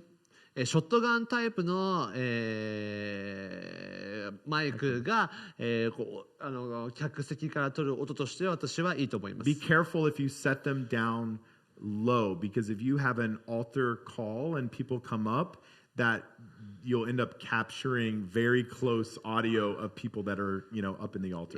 私は地面にですねこの、マイクを設定してしまうとですね、例えば前の方に来てお祈りしましょうとかっていう風な呼びかけをした場合、まあ踏んづけたりとか、また個人的なお祈りの声が聞こえてしまったりという可能性がありますので、上に設置することをお勧めします。And we don't want to capture every time somebody coughs or sneezes. We just want a little bit of the peaks in the audio in the room, like when the audio gets loud, like when people are singing out or laughing, we kind of want to capture those. 一人一人の別にその音が欲しいわけではないんですけれども、この客席の音を取り込むことによって回収側の音がこのライブ配信に乗ることによって情景がわかるわけです。 Another thing that we see is some synchronization issues between the audio and the video. そしてオーディオと、音響とビデオの同期の問題を修正するための調整。 If your video signal is coming from your camera and your audio signal is coming from your soundboard, they will not match up exactly. 例えばカメラから音を取っていて、そしてサウンドボードからも音を取っていて、それらを合わせると完全にはマッチはしません。 So you can add a delay. Usually it's in for instance, the video switcher software. ビデオスイッチャーソフトウェアに入ってますし、or it could be in the presentation software like Pro Presenter that we're using here today. この今私が使っているプロプレゼンターにも入ってるんですけれども、 And it's generally going to be somewhere between 3 and maybe 6 usually milliseconds, really. 3秒から6ミリセカンドずれている。it can just really depend on what you've got going on and what your setup is. But a good way to test it is just to come up here and do a test of your live stream and clap and kind of see what the difference is. すみません、これ音ではなくてこの、映像と音にズレが生じてしまうので、映像とズレが生じないように手を叩いてみたりとか、そういうことを調整してですね、何ミリセカンドずれてるかを、調整するといいと思います。And then lastly, I cannot stress enough, do not stream and then just forget that it happened. Like, go back and look and see what looks good and what needs to be improved. ぜひ配信してうわ終わったというふうにですね終わるんではなくて、配信した後に、見返してみて、これは一体どうだったかなとかって反省会するのがいいと思います。 If you're a pastor, I encourage you, be open to allowing some opinions into the room about things that might need to be changed. 牧師の、先生の皆さん、ぜひお勧めしたいのが、ライブ配信どうだったっていうのをですね、いろんな方に聞いて、その意見を集約して、調整するのがいいと思います。 This is kind of one of those situations where we die to ourselves a little bit and we say, what can I do, even if it's a sacrifice to reach people in a better way. これはある意味嫌なこと言われるかもしれませんので、事故に死ぬことになるかもしれませんけれども、これを通してですね、少しでも多くの人々に分かりやすく伝える助けになれればと思ってます。 Okay, we got through it. You did it. You made it to the end today. 皆さんおめでとうございます。無事終わりました。I hope that your heads are full and your hearts are maybe also full. I don't know. 皆さんの頭と心がもうたくさんだと思っておりますと思います。If you have questions, you're free to type them in the chat. I'm open to staying here for a few minutes, but I want to remind you that you can also send your questions to our team at contact@icatokyo.com. ICA 東京にですね、メールアドレスありますので、ぜひそちらにもしご質問等あればですね、もうぜひ、送ってください。それにももちろん喜んで答えたいと思いますし、何分か私いますので、ぜひ、質問等があれば、チャットで書き込んでくださればと思います。Yeah, so we will be happy to talk with you about your specific situation, because I know that many of you are listening to this and you're going, but you don't understand what I'm dealing with. そしてもちろん皆さんの個人的な、その教会の状況というか、もう送ってくださいというのが、もう私はもう全体的な話をしてますが、見ている皆さんにとっては、いやこんな個人的なこういったことで悩んでるんだよって思われる方もたくさんいらっしゃると思うので、ぜひ送ってください。 We know that your situation is the most unique situation in all of the world, and we want to help you. もちろん私は、全世界のどんな情報よりも皆さんの、必要を答えたいと思いますので、もし個人的なものがあればぜひ答えてお知らせください。 So, we want to thank you for joining today and sitting through this. We pray that it was a blessing to you in your ministry. まず、長く参加してくださった皆さん、本当にありがとうございました。このセミナーが皆さんの祝福になれれば幸いです。 I want to thank Tanaguchi Sensei for your awesome translation. ありがとうございます。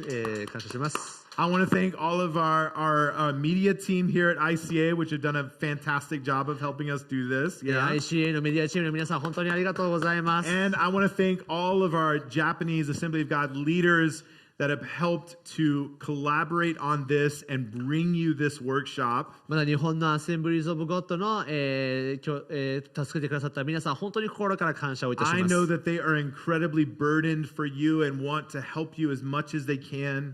皆さんが、この日本の諸教会のために使いたい、またそういった重荷を持っていらっしゃることを本当に And 心から思ってい I ます。 believe that together, as we work to improve things, we are going to make a huge difference in the kingdom of God here in Japan. 共にですね、この神の国の拡大と前進のために、さらに使えていければ幸いだと思っております。 So I want to encourage you today, do not be discouraged by what you don't have. ですからこれを、見てくださった皆さん、自分が持ってないと失望しないでください。 Use what God has put in your hands and believe Him for more. 神様があなたに与えている手の技を、ぜひ祝福されると心から信じて、進んでいこうではありませ I んか。 totally believe that if you're faithful today with what you've got, that God will bring an increase.